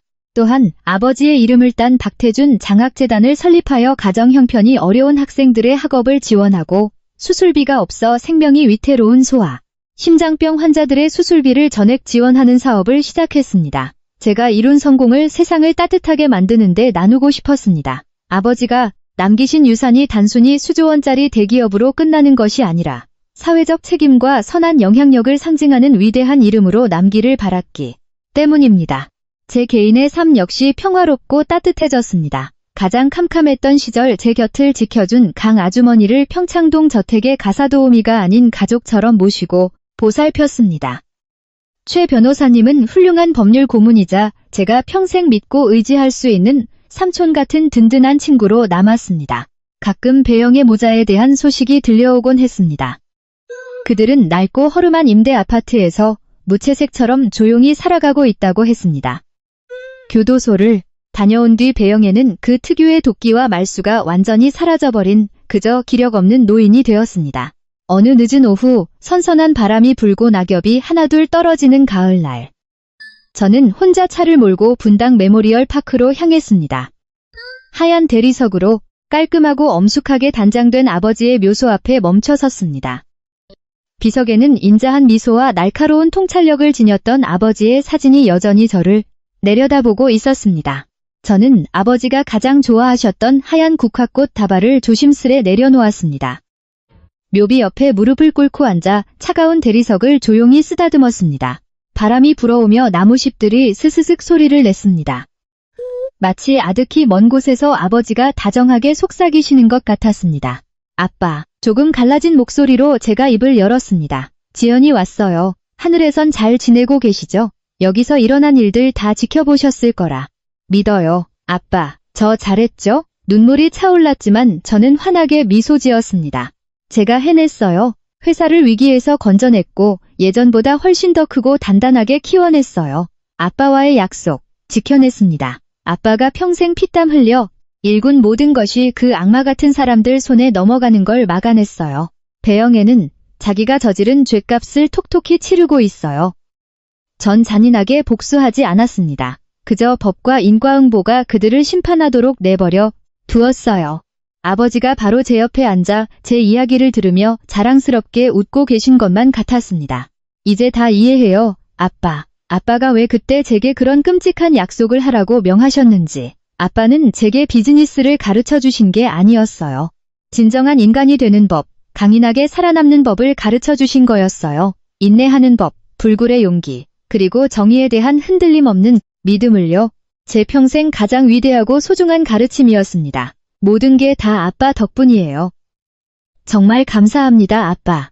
하늘이 붉은 오렌지빛으로 물들고 해가 완전히 저물 때까지 저는 그곳에 오래도록 머물렀습니다. 마침내 자리에서 일어나 아버지께 마지막 깊은 절을 올리고 집으로 돌아가기 위해 몸을 돌렸습니다. 공원 묘지의 좁은 자갈길을 걸어 내려오는데 가슴속에 형언할 수 없는 평온함과 홀가분함이 가득 차올랐습니다. 저는 거대한 폭풍을 뚫고 나왔습니다.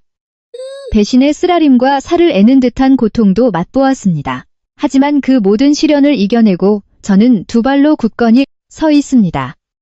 훨씬 더 성숙해졌고 강철처럼 단단해졌습니다. 지금 하늘에서 아버지가 저를 보며 환하게 웃고 계실 거라 확신합니다.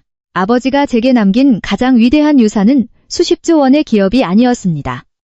절대 꺾이지 않는 강인한 의지, 선함을 잃지 않는 마음, 그리고 정의는 결코 죽지 않는다는 숭고한 믿음이었습니다.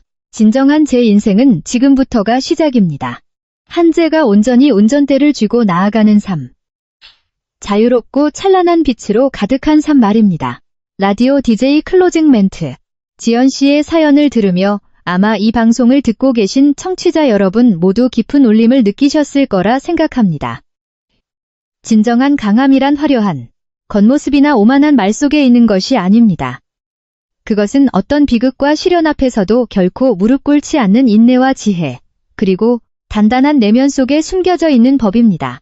때때로 삶은 우리에게 억지로 굴욕적인 가면을 씌우고 도저히 이겨낼 수 없을 것 같은 불공평을 견디라고 강요합니다. 하지만 칠흑같이 어두운 그 터널 한가운데서 인간의 진정한 진가와 강인함이 빛을 발하는 것입니다. 탐욕과 타인에 대한 경멸은 영혼을 서서히 갉아먹는 독약과 같아서 결국엔 그 칼날이 부메랑처럼 돌아와 자신을 파멸시키고 맙니다. 이 사연이 우리에게 주는 가장 위대한 교훈은 어떻게 적을 짓밟고 복수하느냐가 아니라 어떻게 절망의 늪에서 다시 일어서서 내면의 선함과 용서를 잃지 않으면서 정의를 되찾느냐일 것입니다. 솔직히 말씀드리면 지연 씨의 기구한 삶을 처음 읽어 내려갈 때 제 마음은 돌덩이를 얹은 듯 무거웠습니다.